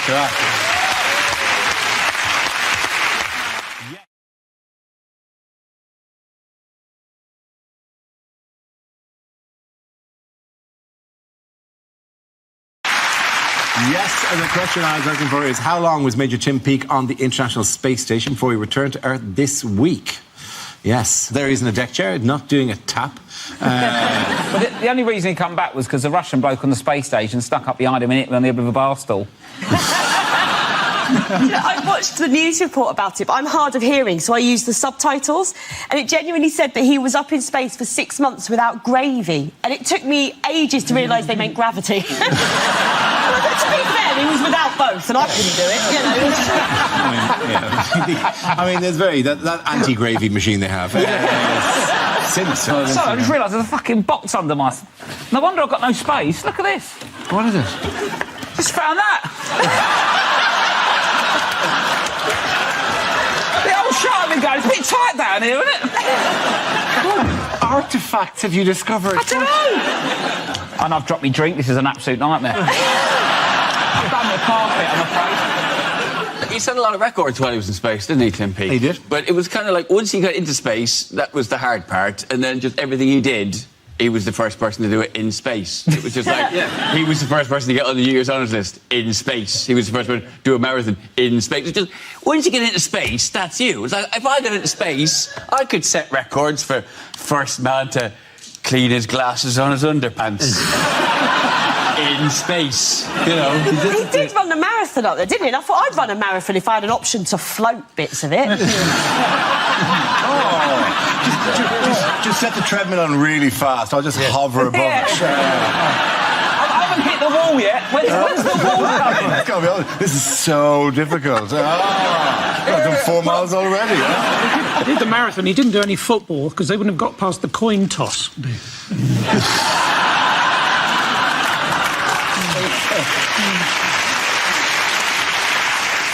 What did he do up there? He did experiments up there. He basically did media. Oh, he didn't have the time to do experiments. Media. He did 6 months of experiments. What experiments did he do? 250 different experiments of different things in zero gravity, yeah. Robbie is a decent guy.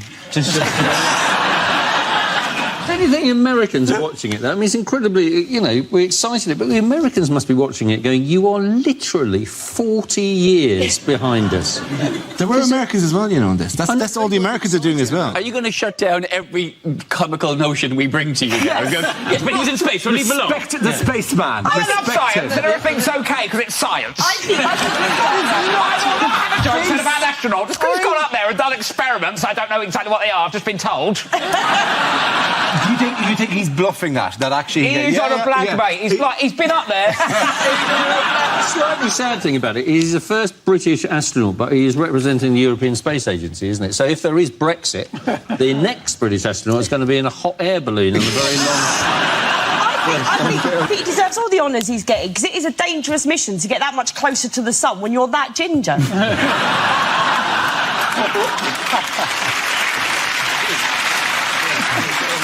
It was sort of ridiculous that when the guy from the European Space Agency said, well, you know, how will he feel? He said, well, I think he's going to be a bit shocked by gravity. You think he's got a very short memory, isn't he? He's been up there 6 months, like, with no atmosphere, so to ease him back in, they've taken him to the new Top Gear studio. Take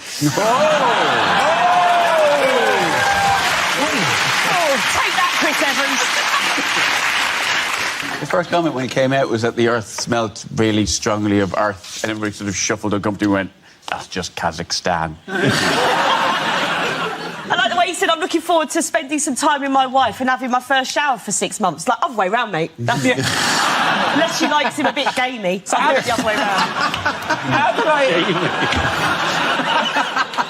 So how do they wash in space? They get a cloth. They wash just with the cloth. With the cloth, yeah. Dirty bastard. Just there. So would you like to go in space? Yeah, no, it's really... I found... Oh, hello. Jesus Christ. What's with the fucking flies? Oh, Tim Peake's not here, is he? Smelly bastard Tim Peake's not turned up for this.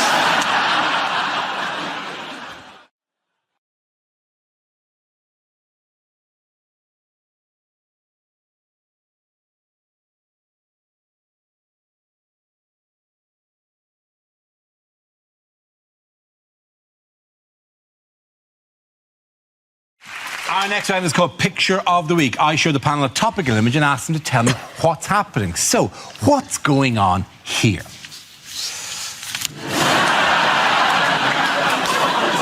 Is it Murray showing Tim Henman how bath time is different? Is Andy Murray going to be cryogenically frozen and then brought back when Novak Djokovic has retired? Sorry, Andy. I know what it is. Andy's from Scotland. They don't get too much sun over there. He's enjoying the reflection of the trophy.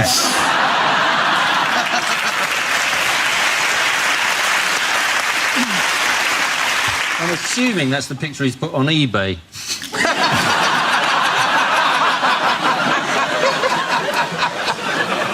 He looks like a centaur. He looks like his legs bend backwards in that bath. That must be why he covers the court so quickly. If his legs backwards, you can never love me, my friend. He always plays on Centaur Court.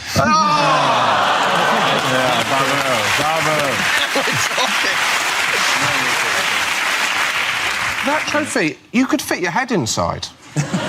Have you toyed with putting your head in the trophy and playing Nightmare? Oh my God, amazing. I haven't, actually, no. When you get home, you are going to have the time of your life. Have you put the baby in the trophy? Have you put the baby in the trophy? You've surely put the baby in the trophy. She doesn't fit. Oh, it's a baby. We tried, but... I'm delighted to hear it. Of course you had it.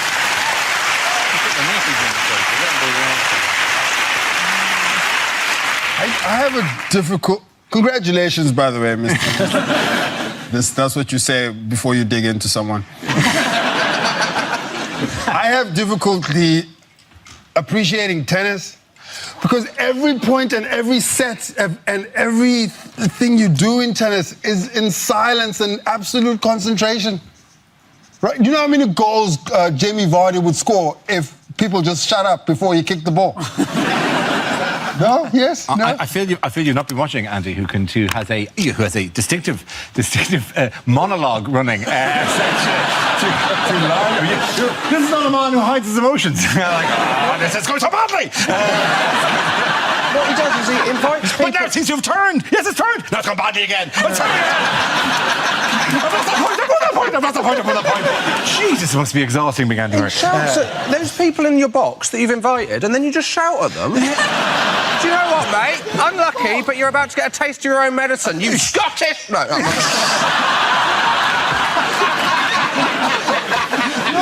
I'd love you to come on. Why are you doing this to me? Why did you make me do this, Mum? Sorry, that wasn't about you. That was just my own problem. Why is there a pineapple on top of the trophy? Is it a pineapple? Is it a pineapple on top of the trophy? Yeah, it's a pineapple, yeah. Is it because you're meant to fill it with lilt? Try that tonight, after the baby. Do that. We keep presuming that they just give you this thing. Presumably the thing is now back in a safe somewhere. Do you get to have it for any period of time? That was the last time I saw it, actually. Yeah. Where the hell is it? You get like... Did you turn away and then come back and what? The trophy's gone? Because this may not be the place to tell them. We've told you the trophy has got a no nudity rule. We are taking that away from you. This trophy has not seen a penis in 127 years. Not now. They took the trophy away. Did they give you a replica of it? Yeah, a small one, yeah. Can you fit your head in that one? What can you fit in that one?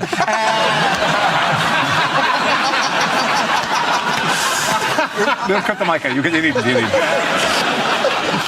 Does anyone wish to answer further questions? Sorry, we'll let the lights go down. What are you meant to be answering? You were supposed to actually go, what's going on here? I think we've blown the gap. We know what's going on in here, right? So anyway. What's going on here is we're offending the only person that's done anything good in Britain this year. That is very true.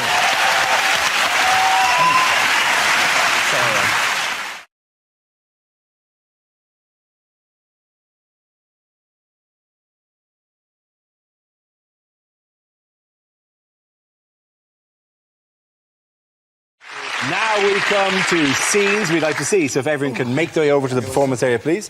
I'll read out this week's topics and then we'll see what our panelists can come up with. OK, here we go. The first subject is unlikely lines from a horror film. You've got a flat screen TV and brand new trainers. I know what you did last summer.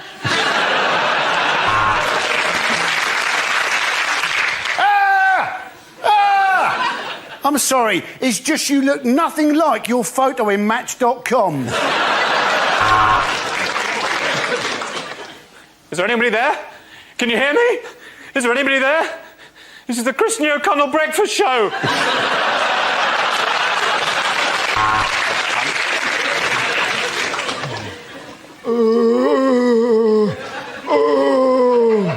That was Mayor Boris Johnson with his official statement on the riots. You seen the traffic? It's a nightmare on Elm Street.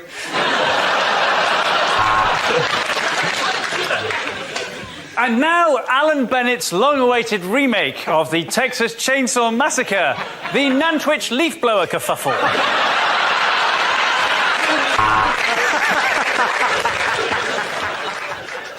What do you want? What do you want? No, I'm not paying too much for my car insurance.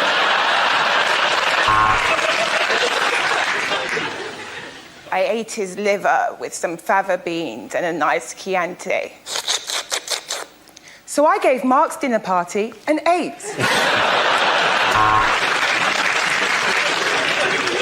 Do you like scary movies, Sydney?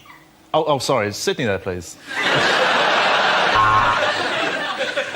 If you don't keep up payments to your exorcist, there's a danger that your home will become repossessed.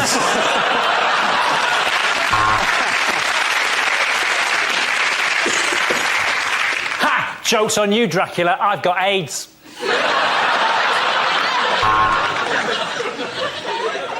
I ate his liver with some jelly beans and a nice ombongo.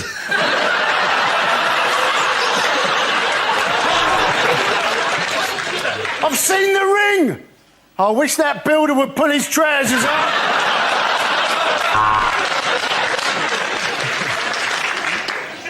I don't have to listen to you. You're just a puppet. If you don't shut up, I'm going to put you back in your box, Mr. Clegg.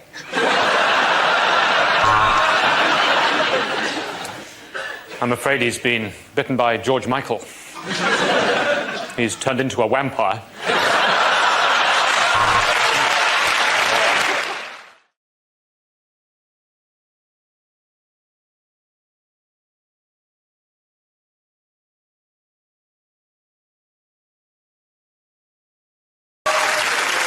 Bad things to hear on a commercial space flight. Houston, I don't like cliches, but This is a passenger announcement. There's no need to panic, but can anybody here speak Klingon? You're an alien, allow me to shake you by the hand. That's not my hand.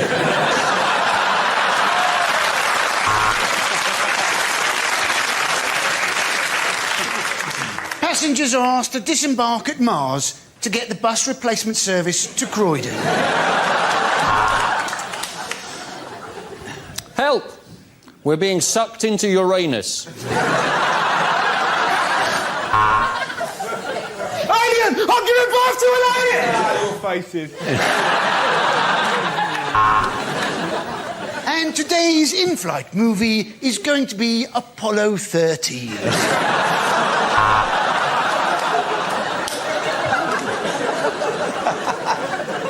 Can anyone fly a rocket? I'm afraid the captain's been shagging the stewardess and he's burnt up on re-entry.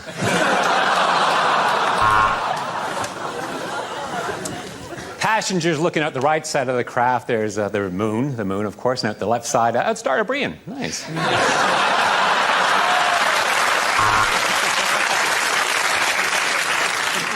In the event there is a loss of cabin pressure, your blood will literally boil and you'll explode. This is Captain Solo. For those of you wishing to join the Mile High Club, my co-pilot is waiting in the lavatory. It's a service we call Nookie with a Wookie.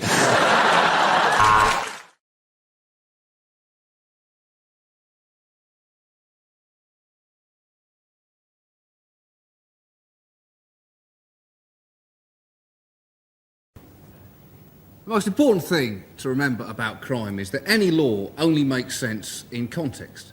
Look at sport. Punching someone repeatedly in the face is lauded in boxing, but is seriously frowned upon in table tennis. Similarly, if you come out of your corner in a boxing round bouncing a little ball on a bat, it's going to be literally seconds before you're staring at some lights. Furthermore, Moses. Now, there's a man who'd be on pretty much anyone's list of top 5 Jews. But think about it. When he led the children out of Israel, he was technically guilty of 3,000 counts of abducting a minor, bush arson, trespassing, and abducting the sea. And yet he walks free today. There really is no justice. Well done, John. Very good. Sit down. OK, the subject is alternative energy sources. Who's going to come in? John. Despite what the government say, we do not need nuclear power in Britain. There are many great new alternative energies out there. Much of the Middle East is currently able to harness the power generated by hating America. Every flat burnt there is now hooked up to an enormous generator which can power a fridge in Tehran for a week. And this is renewable energy, because America have pledged under Kyoto to produce a new flag for everyone burnt. So, in winding the entire planet up, they are in fact pioneers in easing our reliance on fossil fuels. And we've got to do something. Britain is now so terrified of any rise in petrol prices that people in Britain have been seen at recent oil slicks wedging seagulls directly into their petrol tanks, screaming, "I've got to get to work, keep still and tuck your wings in." Well done, John. Please, sit down. On that. John. I, like most people, simply cannot understand why recycling my old tin cans has not sorted everything out. I want a proper explanation. At the very least, I want all my old tin cans back. What are they doing with my cans? We in the West are responsible for this. We consume far too much in the West, but if you want to talk about overconsumption, how about books? Millions of books are printed every year and most of them go completely unread. If we really want to save the planet, we need to return to the art of verbal storytelling. If an author has something that they want to say, they need to jump onto a horse, ride to the nearest village and start shouting. Let's see if Dan Brown has quite so much to say after that. Is it how many people actually care about the environment? I mean, actually, genuinely care. Don't say they care, but actually care about it. At a gut level. Well, let's face it, we all have far bigger and more tropical fish to fry. Greenpeace constantly thump on about how we must save this planet for our children, our children's children, and our children's children's children. But hold on, what if they don't have any children? They might not want children. Let's not spend what is quite a lot of money on hypothetical children. Yeah. Also, I know kids, they like bikes. They like shiny red bikes. I promise you, you show a kid a clean rural stream and a shiny bike, and I'll show you a kid sitting on a bike whilst pissing in a stream. Are they not the future? So you spray on. Where did all these flags come from? It's Beirut. You can't buy a loaf of bread, but you can get 200 Danish flags to burn. What's going on? It wasn't that most hysterical people now have got filing cabinets filled with all flags from all nations of the world, ready soaked in paraffin, just waiting for someone to say something unpleasant. Oh, what's that, Luxembourg? Oh, that's an offhand comment about Islam, isn't it? How do you like this? Any more for any more? I will take all of you down, Portugal. You're here somewhere. Do you know what's very strange is that 27 years ago when I was at university, I studied Muslim law. I was one of the first people to study Muslim law in this country. And I'm also Danish, and I have never been so popular with the newspapers. They go, where can we find a Dane who knows about Muslim law? Wait a second. Whoever thought those two things in my life would suddenly come together? That is the weirdest Venn diagram in the world. It is right? strange. Set of all the people who are Danish, set of all the people, and then just you in the middle. No, that's it. I'm the one. Yes, yeah. in the shaded area. Yes. It's just... The Danish paper said that all they were trying to do was test extremist Muslims. You think, oh, well done, that was a fantastic idea. That goes right down with the whole kind of whether a bull can pass the whole red rag test as it's waggled in front of its face, or testing how hot a fire is by shoving your hand into it and go, oh, it is hot, I have burnt my hand, I thought I would, but it's nice to know that, it's nice to be sure. I'll check again. Still hot. Yeah, still hot. In these volatile times, ow again. Bob's owl fight aftermath. He didn't stand a chance. The owl constantly had the high ground and kept swooping and swooping. And he tried to fend him off with, like, a rolled-up leaflet about something good, but he just kept going. It attached itself to its head, and he can't be seen to hurt a living thing. He's a kind man, but eventually he just had to kill it with a brick. His tactics were always bad in that he actually tried to sneak up on the owl, but then the head spun all the way around. And the owl said, gotcha. Oh! Don't ever try that, because they know exactly what you're doing. Great fighters, the owls. Who would win in a fight between an owl and a tiger? An owl. An owl. An owl.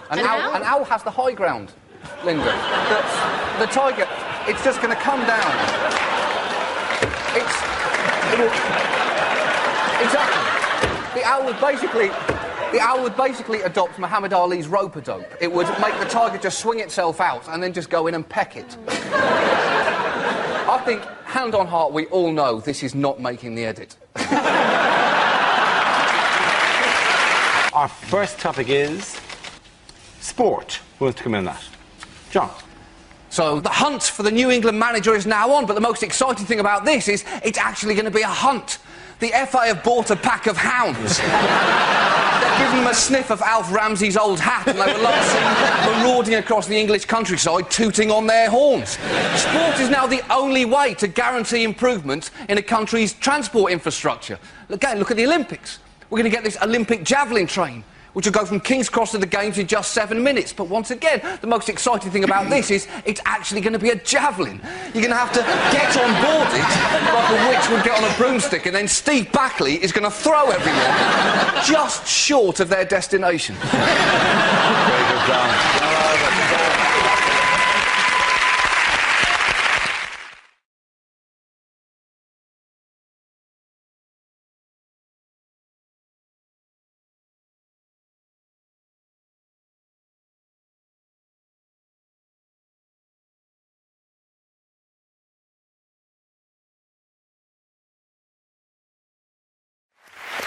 This next round is our version of Question Time called Ask the Politicians. I'll play the host. Rory, you're Tony Benn. Hugh, you're a Tory spokesman. And Al, you're the voice of the silent majority. Can we have our first audience question from, I think, the intense Scottish man there, please? Yes. Can I ask the panel what single law they would introduce to make Britain a better place? Tony Benn, would you like to come in on that? Well, you see, straight away, I wouldn't do a single law because I'd say a lot of laws because that's got an S in it. But But the best law, I would say, was Andrew Bonar Law, who was a Conservative minister and became Chancellor of the Exchequer in 1910. Wonderful person. I met him the first time. And he was the first person who got me interested in politics. But the answer to the question, Mr. Benn, if you could possibly... Well, you see, there we go. We're concentrating on personalities, not on issues. I think that's completely wrong, and I'll come back to you later. OK. Tory, Hugh? No foreigners.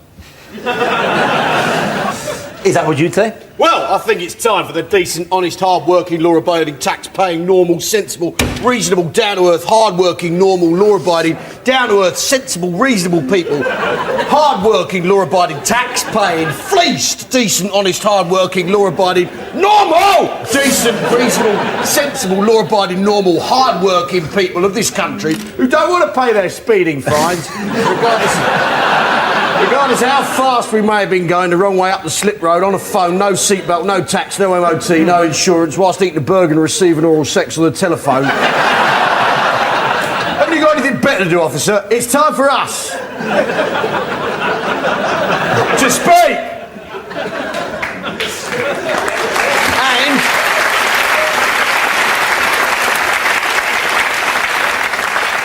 bring back hanging, obviously. Let's go to our second question. The swarthy Greek lady on that side there, please.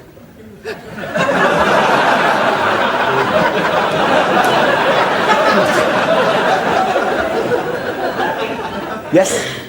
Oh, thanks. I was just wondering that as Britain chairs the European presidency, what changes should we be making? And would anyone like some falafel? Falafel, Tony Benn? Well, I've never falafeled in my life. And the European Union? Well, I've never been a fan of the European Union. I think it'd be a very good thing if Britain were towed away into the North Sea, a little bit further away.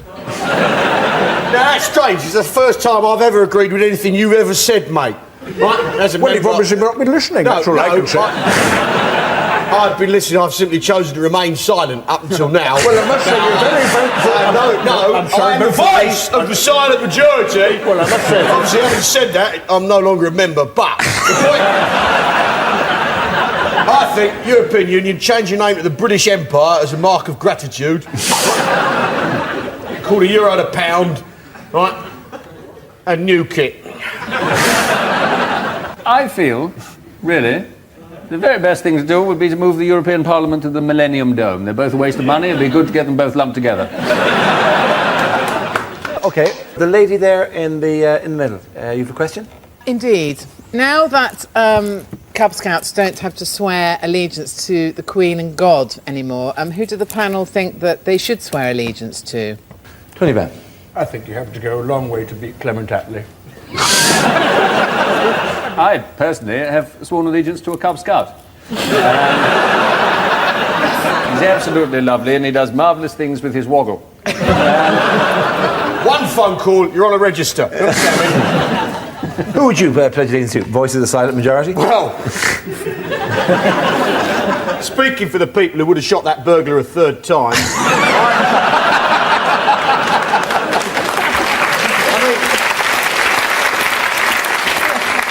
he shouldn't have done that anyway. He should have dug a pit with steel spikes and manure on the spikes and a rug on the top. In comes the burglar, falls in. Who's there?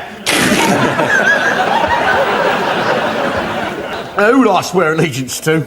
Yeah. Well, in fact, this is nonsense, isn't it? It's got to be the Queen. I've got to go back to the Queen. And I love the royal family. Not just out of mindless loyalty. If not that, then what? I fancy her. They're all dirty, those German birds, aren't they? Do you follow the rules of etiquette when meeting the royal family? What are you talking about? I recently discovered that one is not meant to turn one's back on the Queen. I don't understand. She's very unlikely to nick anything.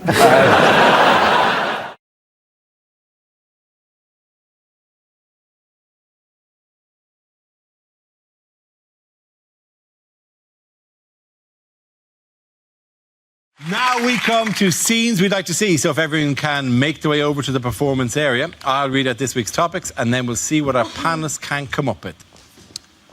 Okay, here we go. The first subject is things you wouldn't hear on a survival show. This is the most terrifying animal you can see in the wild. It has the body of Posh Spice.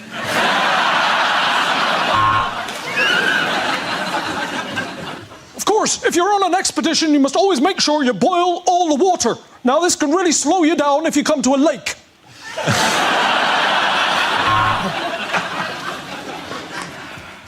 It's been 17 days since my last proper meal, and I am beach body ready, bitches. Bear, are you related to George Foreman grills?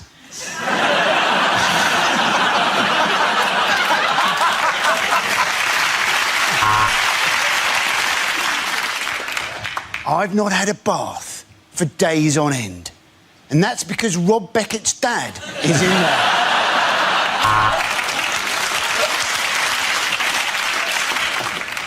There is barely any water here, so we've been collecting our urine. But this morning, some of it was gone, and that is taking the piss.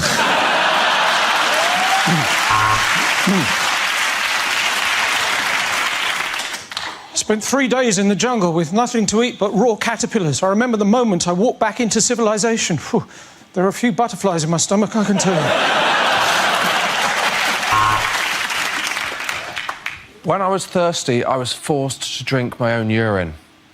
I'm now hungry and dreading dinner.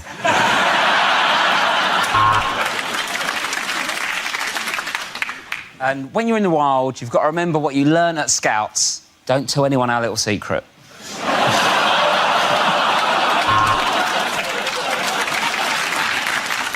Well, night is falling, it's raining, and I'm in the shelter, but it still feels dangerous here.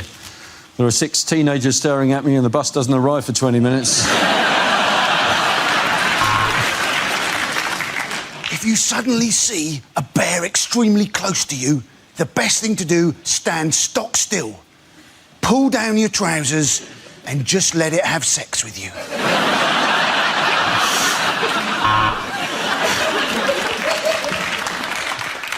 On the men's island, Derek's drinking coconut water because Derek's a hipster twat.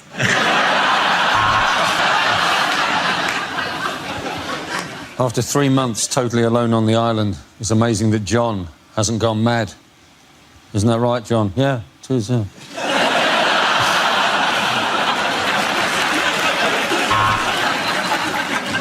So, I've managed to make a raft to escape the island by smashing up some boats. Okay.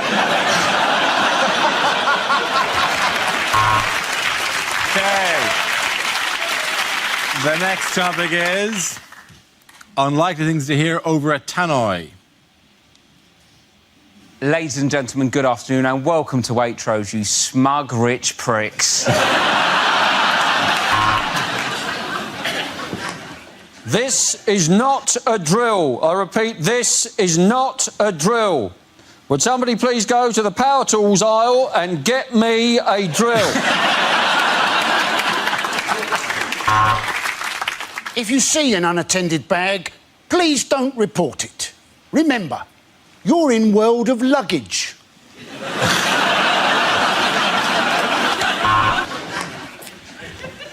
Good evening, ladies. Topshop will be closing in 5 minutes. Please make your way to the till unless you're over 30, in which case piss off to M&S, you ancient old hag.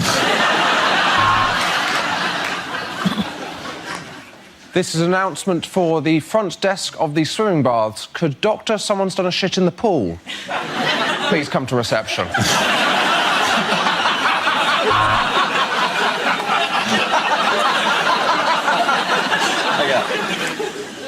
Would the couple having sex in aisle 2 please stop? Spillage in aisle 2.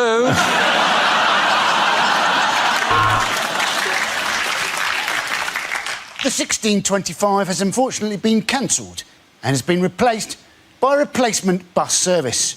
EasyJet would like to apologise for all passengers who are going to Greece.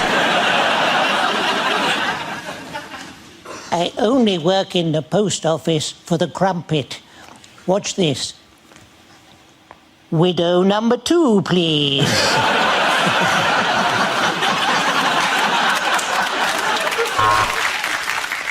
In And tonight's performance of Chitty Chitty Bang Bang, the part of the child catcher, will be played by a 1970s TV presenter.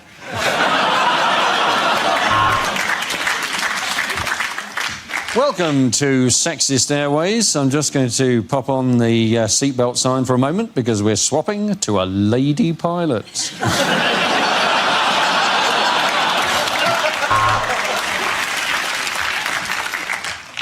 We are now coming into land in Russia, where the local time is 1956.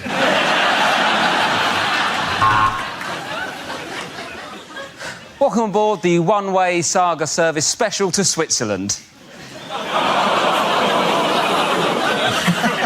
trying to have a laugh.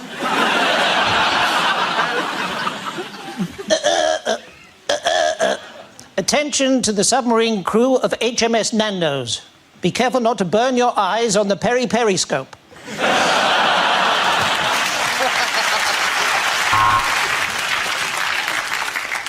Lost children can be found at the Lost Children tent. If they're not claimed by the end of the day, they will be destroyed.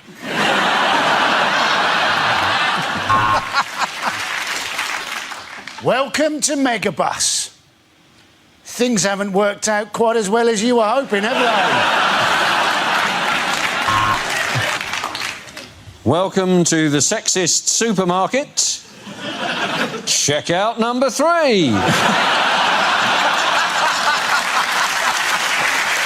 Okay, get that round. The points go to Josh. You and Milton.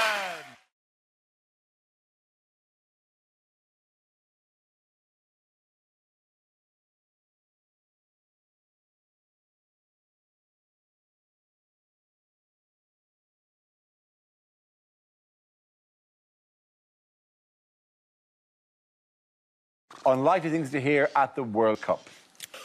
And here comes the Irish team.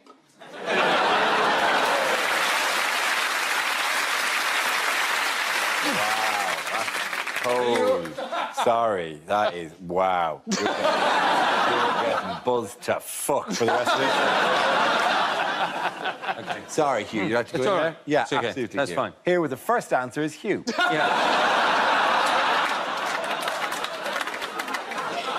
And here come the Irish team.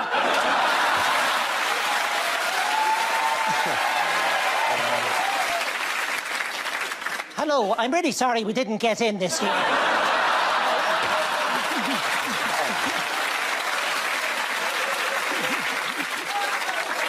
And up in the stand, the Uruguayan women with their chant, Uruguay, and I'm a gwirl. And Portugal have beaten Spain, and Saudi Arabia have beaten a woman for wearing shorts.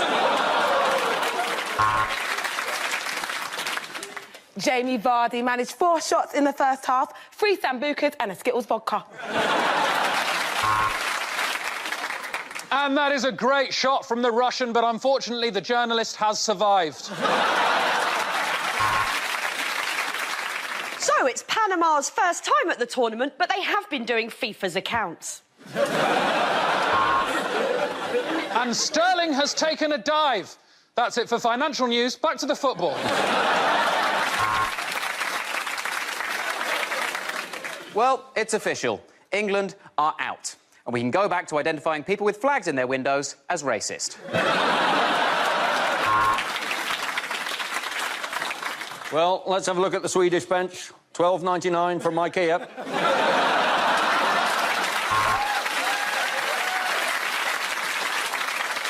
Oh, and that is a huge tackle. That has got to make it more difficult to rollerblade.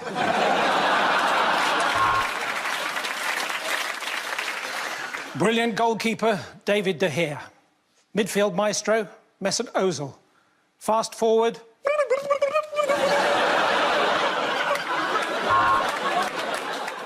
And he's nipped round the back and banged in an absolute screamer. This really is the best leaked sex tape in the history of football. Well, we didn't think it was possible, but somehow Gareth Southgate has managed it. England eliminated before the group stage.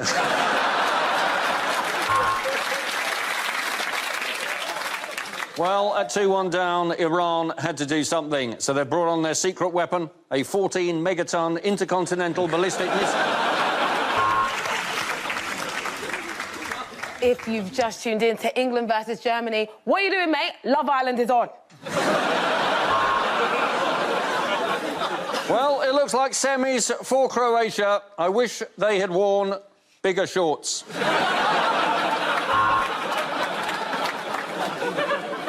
That's a shocking miss from Jesus. They are going to absolutely crucify him for that.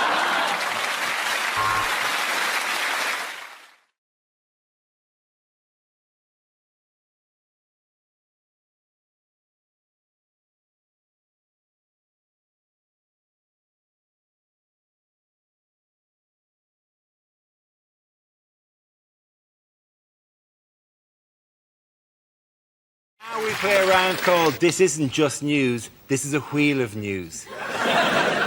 This game involves Michael, Mark, Frankie and Russell, so if you could make your way to the performance area, please. This is where we test our performers' stand-up skills. We spin our news generator, it settles on topic, and anyone can volunteer jokes about the chosen subject. The winner is the team I judge who produce the funniest stuff. Here we go. We spin the wheel. The first topic is relationships. I think when you go on a date with someone, it's a bit like playing cards, isn't it? There's a couple of cards you let the other person see. There's also a couple of cards that you hold to your chest. Well, as you can see, I'm punctual and employed. I'm holding untidiness and sexual deviance. I actually lost my virginity to my mother's best friend. It was my father.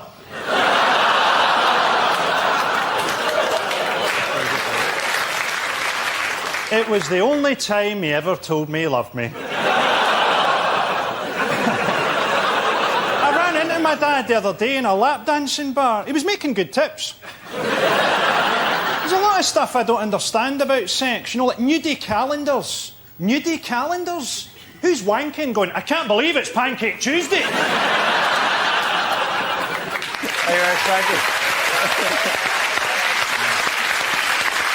OK, let's spin the wheel again. And the subject is travel. Who wants to come in that? Russell. I went to Hong Kong recently. It's fantastic. I was so giddy I did a gig there. I told my mum about it. I was like, I'm doing a gig in Hong Kong. She's like, oh, in English? Probably. Travel's becoming more and more scary, do you find that, you know? But we look for terrorists now based on gender, ethnicity and behaviour. They must have come and go, are they shifty? Are they beige? And we don't need help being racist. We're very good at it as a nation. It's horrible. You know when you get on a plane, you see someone who's vaguely foreign, you can't help but go, oh, God, he's a bomber. Oh, God, he's a bomber. And you know he's looking at me and go, fuck, he's in a boy band. Do you know what I mean? Like that. Don't chat about your lyrics. And we now have to take our shoes off in case there's bombs in there. It's fairly obvious who the shoe bomber is. I would imagine it's the man gingerly approaching like that. Russell. Travel. OK, that leaves us with Mark and Michael. Let's spin the wheel. The next topic is hotels. Who wants to come in on that? I'll have a go. Oh, I've got a lot to say about hotels. I stayed in a terrible... I'm not allowed to mention it, but... honestly, such a depressing hotel. You know, you've got your Gideon Bible, your minibar. Minibar's a depressing word as well. It's a fridge, in fact. You know, if it was really a minibar, you'd have tiny people being sick outside. You know... And then, while I'm ranting, these people in the next room, this guy's having a party. Who has a party in a budget hotel? Went round, said, please turn the music down. The guy said, mate, we're having a party. I thought, yeah, it's not that I don't understand the situation here. I wasn't lying in bed at 2 in the morning thinking, oh, clinking glasses, laughter, deafening music. It's the mystery that's keeping me awake here. Well done, Mark. OK, Michael, let's see what you've been left with. Let's spin the wheel. Somebody is...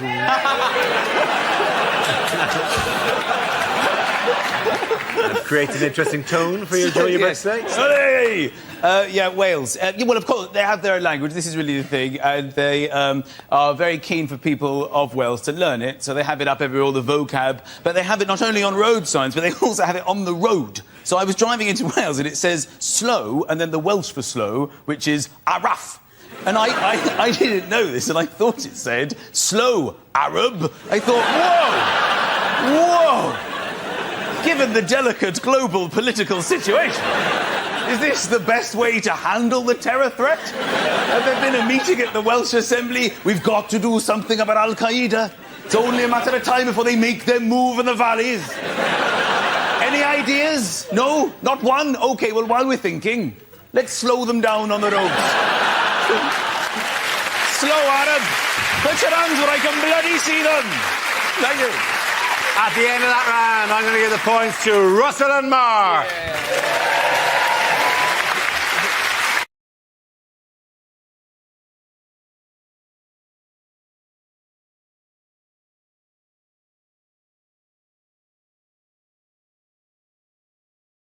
Politics, and the answer is 9%. What's the question? Is it percentage of British people without sunburn? Yes. In this room, I think. Is it the percentage of British men who bought for their wife 50 Shades of Grey, then tied them to the bed and pissed off down the pub? Rounding it up, what percent of Jesus' disciples turned out to be a bit of a wrong-un? Is it what percentage of people at a Michael Bublé concert aren't using Tenor Lady? Is it what percentage of EDL members can spell EDL?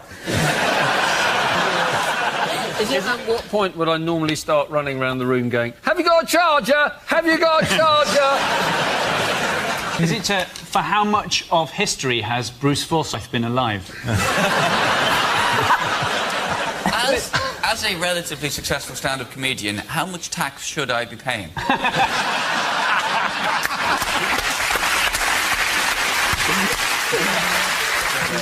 Is it the percentage of Talisa's phone book she didn't have to delete in custody? What are Edward Snowden's chances of making 40? Well, I'm not going to kill him. Are you sure you weren't initiating the murder of Edward Snowden? Unless this is a sleeper cell that I really hadn't known about. You've been operating since 2000. You definitely offered me £100 backstage to kill Edward Snowden. It definitely happened. To be honest, you're a Geordie. You'll do anything for £100. What proportion of the UK electorate think UKIP is in fact a sleeping tablet?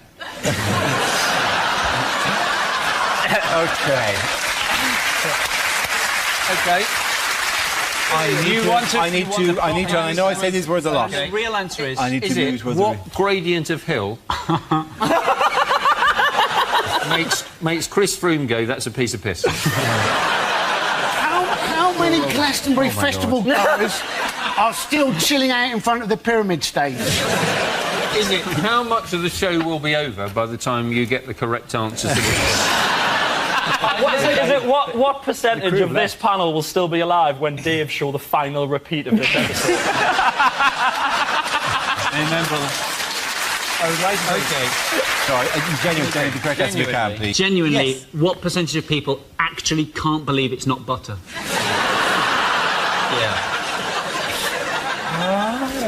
Is it genuinely... What percentage of Dale Winton's skin has not been replaced by a world of leather? Please, can we just have a proper answer for once on the show? Is this the MP's pay rise? Is this how much our MPs pay due to go up by? Absolutely right. Thank you very much, Ed Byrne.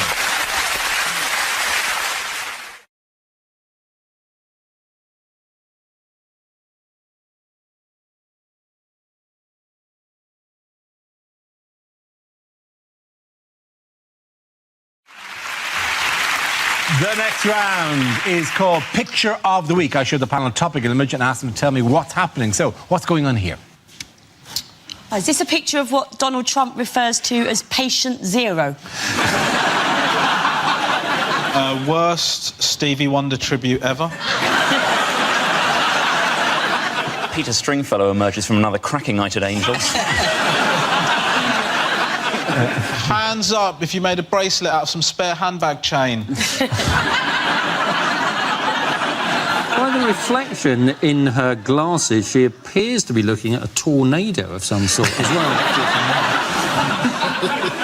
She's trying to prove she's not an ageing candidate, but she's left her napkin tucked in from dinner. That soup gets everywhere, doesn't it? Because people have been saying she's using a body double, haven't they? And I think, well, it's nice to see Judy Finnegan back in work. I think the answer you're after... Yes, Hugh, what is that? That is Hillary Clinton. Thank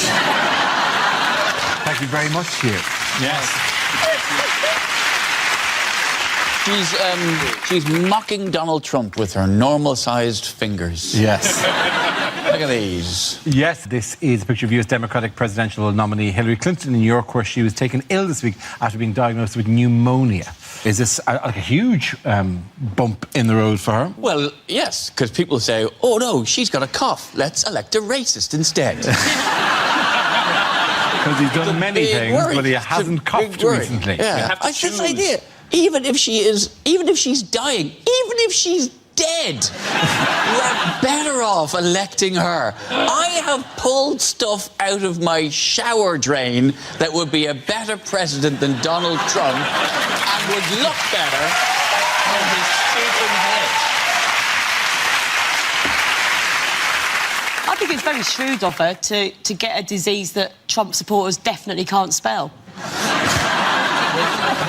He's furiously looking to N in the medical dictionary. Maybe there's a K in front of it. Trump's got to be careful, like, you know, just keep going on about her health all the time. Look at him, right? If a heart attack was a person, it would look like Donald Trump. But that's the problem, because you've got older candidates. I think she's 68, he's 70. Not like in England, obviously. Cameron can get in. He can rip the country in half for the sake of a power play, and boom, he's back on the after-dinner circuit before he hits 50. Nice.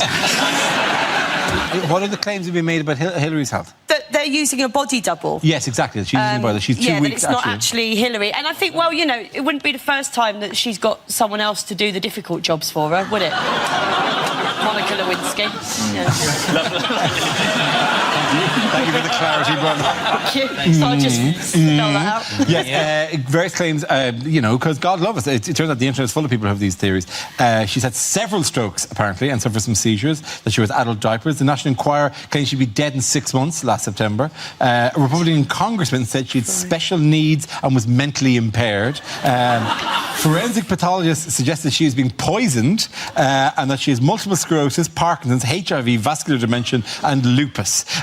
These are all claims made about all it. that taken into account, she's looking fucking amazing. She is.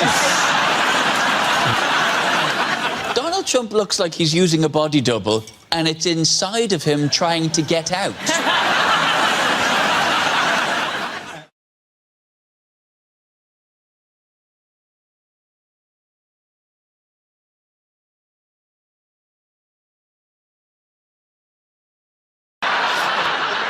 What did David Cameron announce on Father's Day? He announced that he wanted people to stigmatise runaway fathers in the same way that we stigmatise drunk drivers. Yes. He said that the best gift his dad ever gave him was optimism.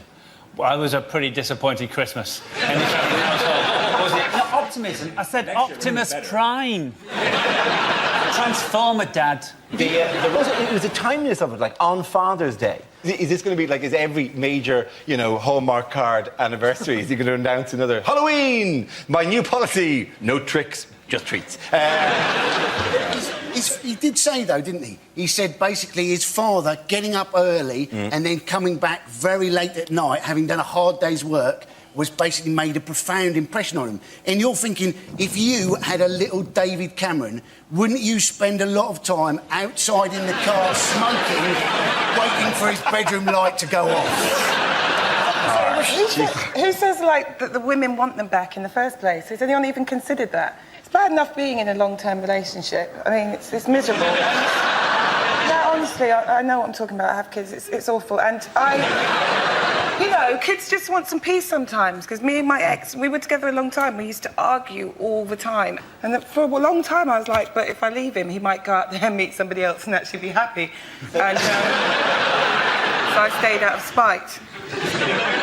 It was an unfair attack by David Cameron, really. I mean, he just stigmatised the whole group. Just because you father a child out of wedlock, you run away, take no responsibility for that child and never see them, does not mean that you're not Mayor of London.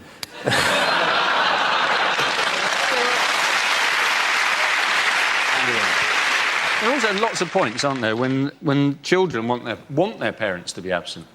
I mean, I love my parents very much, but for me, that was when, as a teenager, they used to take a cat for a walk on a lead.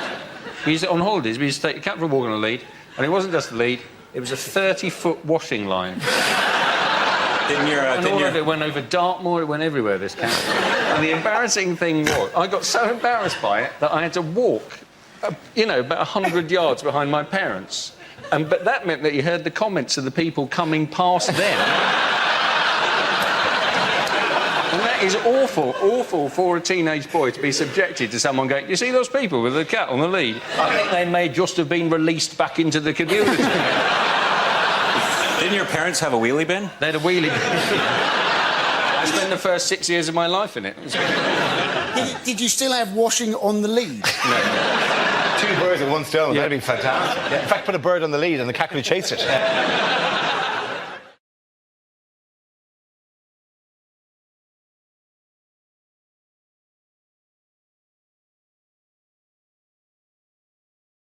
197. What is the question? Is it Dara O'Brien's hat size? Oh, hey, that's really hard. What a way to start the series. That is unbelievable. 198. Is it, what are the first 3 numbers of the decade most Googled by the staff of Operation U-Tree? On a similar note, is it in fact how many times have the Coronation Street writers had to rewrite the script in the last month? Sorry. Very quiet in the Rovers' return tonight, isn't it? Wait till the courts throw out. They'll be in. Is it how many pounds did Amazon pay in tax last year? Is it? Fight the power. Yeah. Is it, what is the combined age of Joan Rivers and a 1-year-old? Is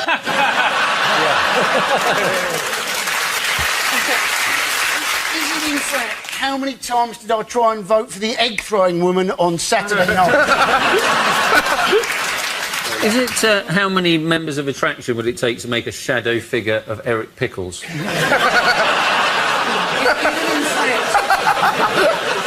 Is it in fact how many Findus lasagnas could you get out of this year's Grand National winner? Is it, if I watch any 5 minutes of Game of Thrones, what is the average amount of tits I will see? Is it how many margarita cocktails can you make from 1 pizza?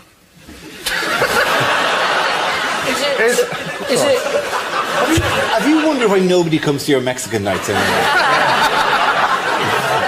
Is it what number Downing Street has Cameron put Nick Clegg in? It's correct answer, 197. Is it how many baby hamsters can you get in the shoebox? That is the correct answer. Oh, yes. I will genuinely give you the right answer. Is it? No, it's not. What's my room number, ladies? Is it how many intelligence reports have been produced as a result of the PRISM programme? Absolutely, thank you very much, Hugh. Well done. Very good. Yes, the question I was looking for was, how many intelligence reports has GCHQ generated from the US government surveillance programme PRISM in the last year? This is the news that the US National Security Agency, the NSA, has tapped into the servers of 9 internet companies to track online communication. GCHQ, the British government communications headquarters, has had access to the system since 2010. Are we alarmed and frightened by this development? No. No. Why would you be? Next question.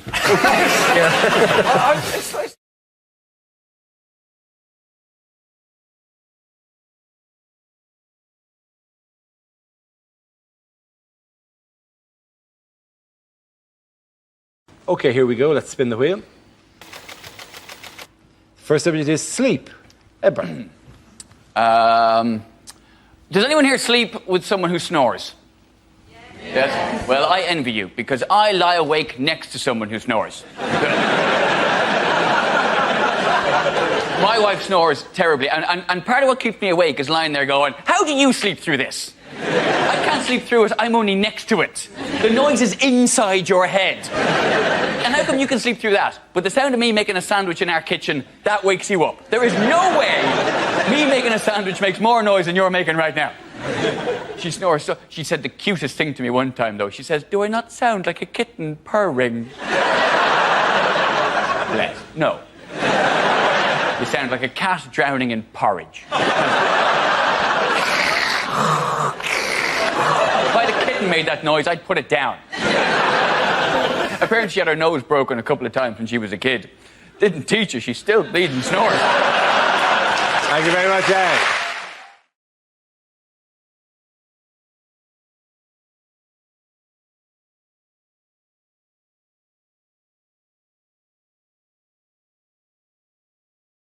Lines you wouldn't hear in a sci-fi movie. Hi, is that NHS Direct? Yeah, a bit of a temperature and I've got an alien coming out of my stomach. 2 paracetamol, OK. OK, Mr. Zulu. Set course for the 4th quadrant to the Orion Nebula. I think there's a Nando's there.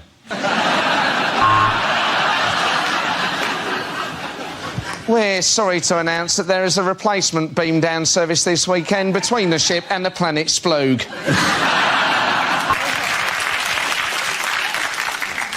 You've got to imagine this in a Scottish accent.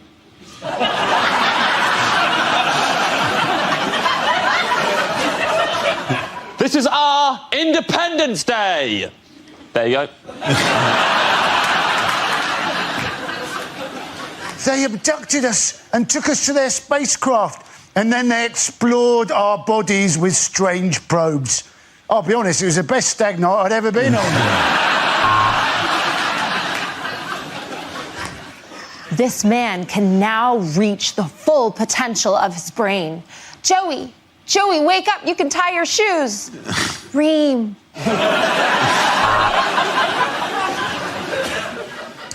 What the people don't know, Captain Kirk, is that when I do that V thing, that means in Vulcan, I've had your mum.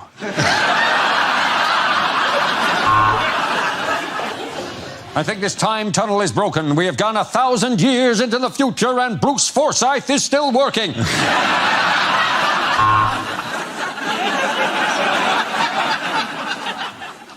If you take the red pill, you will enter the Matrix. If you take the blue pill, you will have a boner for 7 hours.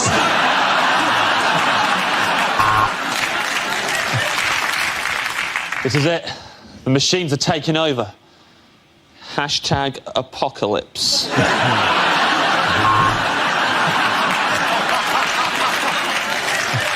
Yeah, I've had a look at it, mate. The problem is your nano boosters are shot and your warp drive is fucked. Our planet is dying. We seek a new home. Which of you is Phil and which of you is Kirsty?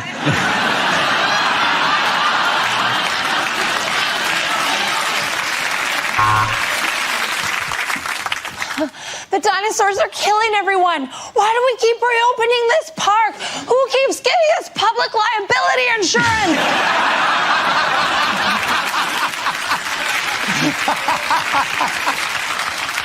So the plan is you get in the time machine, go back in time, and cock-block Hitler's dad.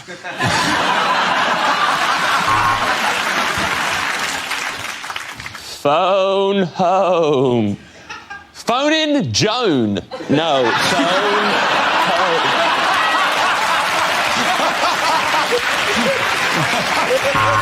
OK, at the end of that, the points go to Matt, Catherine and Andy.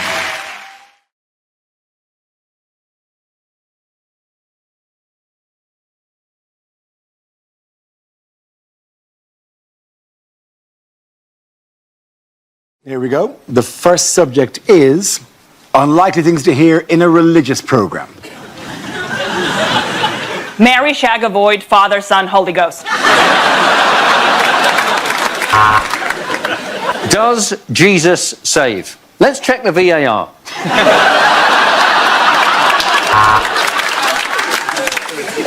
If you'd like to make a donation, please use the church's own online payment system, PayPal. And Jesus was born in a manger, surrounded by sandwiches and cappuccinos, for this was a preta manger.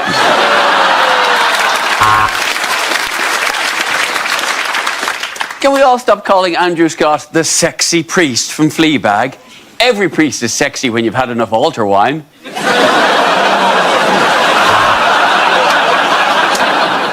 So, if you want to hire an outfit for a marriage in a mosque, come here.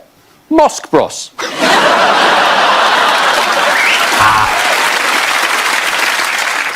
Thank you for watching, and stay tuned for Stargazing Live, where Dara O'Brien and Brian Cox will fill your head with heathen lies.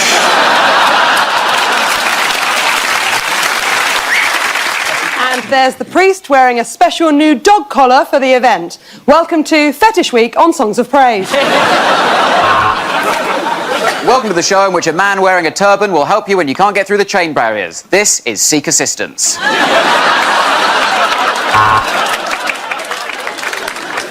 In Judaism, there is no hell, just a Labour Party conference. Well, due to a typo on the programme this morning, we have a bishop, an imam, and representing the Jewish community, the Chief Rabbit.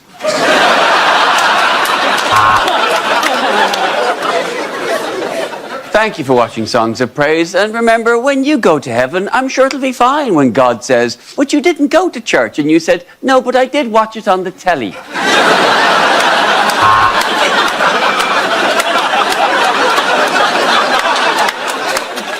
And then it rained for 40 days and 40 nights, which I can only assume had something to do with the homosexuals. And Jesus fed the gathering with the 5 loaves and the 2 fishes, apart from the vegan with the wheat allergy who had to bring his own stuff.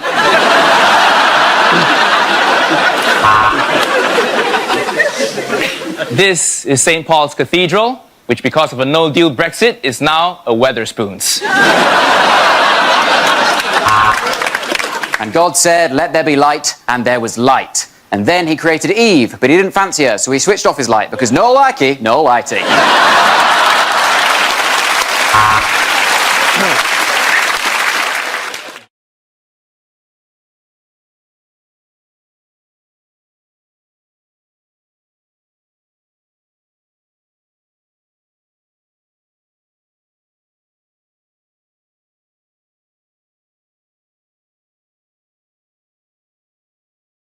Things you never hear at Christmas. Yeah, I'll be chauffeuring Eamon all through December. That's right, I'm driving homes for Christmas. Yes, that's right. It is plum pudding. And from my voice, you can probably work out whose plums are used.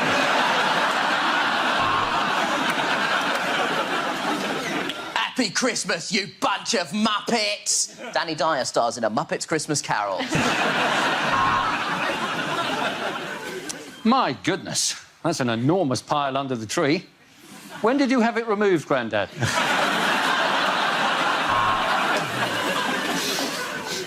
Oh, we're under the mistletoe. I think you know what that means. I've locked us outside again, haven't I?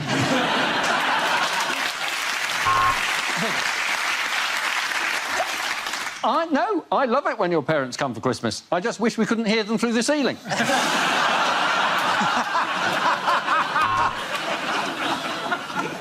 I can't believe there's this many needles under the tree already. We're really going to have to talk to Grandma about her heroin habit. Wow, ABBA's greatest hits. Oh, no. It's a video of assassinations by PLO leader Mahmoud Abbas.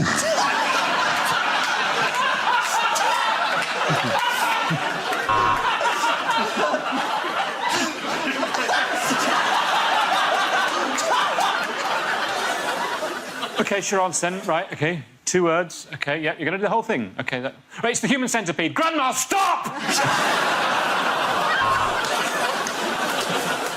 You there, boy!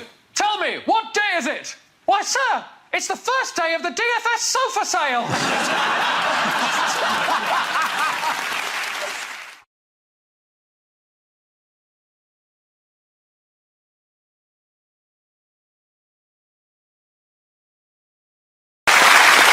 We start with a round called Picture of the Week. I show the panel a topical image and ask them to tell me what is happening. So, what's happening here?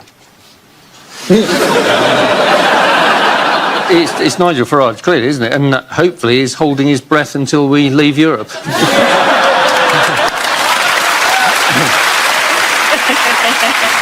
Has he just realised that wasn't a fart? Have you ever seen a cartoon and a cartoon character accidentally swallows an anvil? Do you think this is what the Nigel Farage novelty candle looks like when his neck begins to melt? To be fair, I've never seen a face with a foreskin before.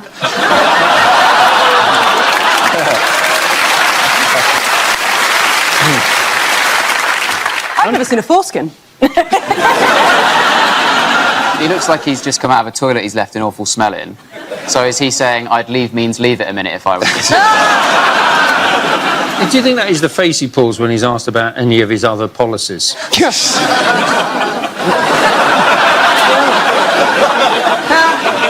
Is this CGI of what Homer Simpson would look like if he was a man? Do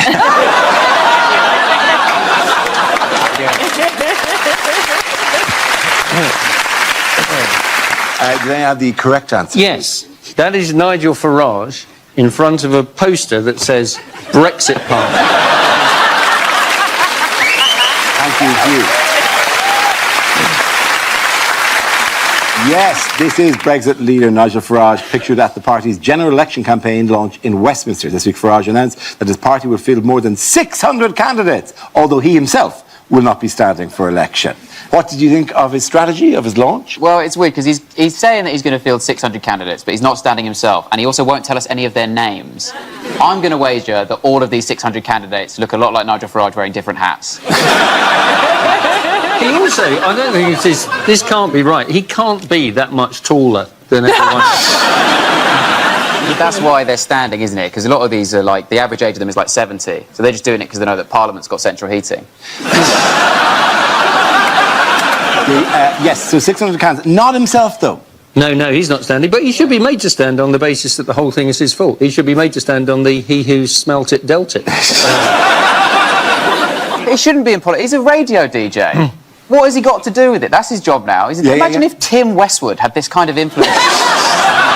Imagine if Tim Westwood was like, I'm going to get 600 of my crew, baby. We're going to... Brexit means Brexit.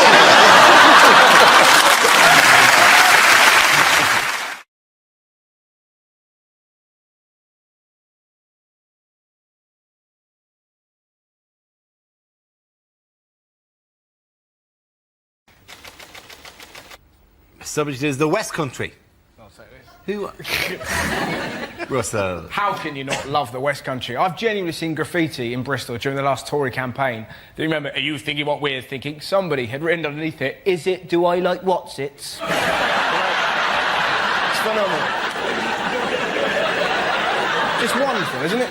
I used to live there. I've moved away from Bristol because I was near a dogging site, which is just a bit odd, right? And, all right, I wasn't into it. I was just near a dogging site, right? And I was talking to my friend. I was like, Jane, why do they do dogging near the house, right? And she looked and went, apparently you got really great views of the Clifton Suspension Bridge. And you're like, well, you've got faith in humanity, haven't you? Just the idea that I tell you what, it's only when you're doing the nasty in a Cortina that you can truly appreciate the work of Isambard King of Brunei.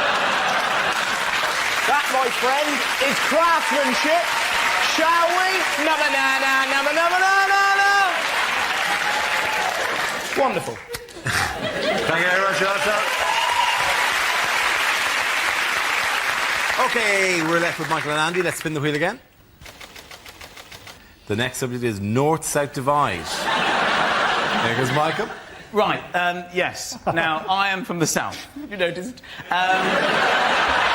I have been north, up the M1, and I don't know what happens to the word the. It seems to disappear at about junction 25 on the M1, and the word the just goes, that's it from me, I'm getting off. You go on ahead. Are you coming with? No, I'm not interested up there. And then you get there and they don't have, they say, up to, fridge, oh, you're going up to, what are you doing?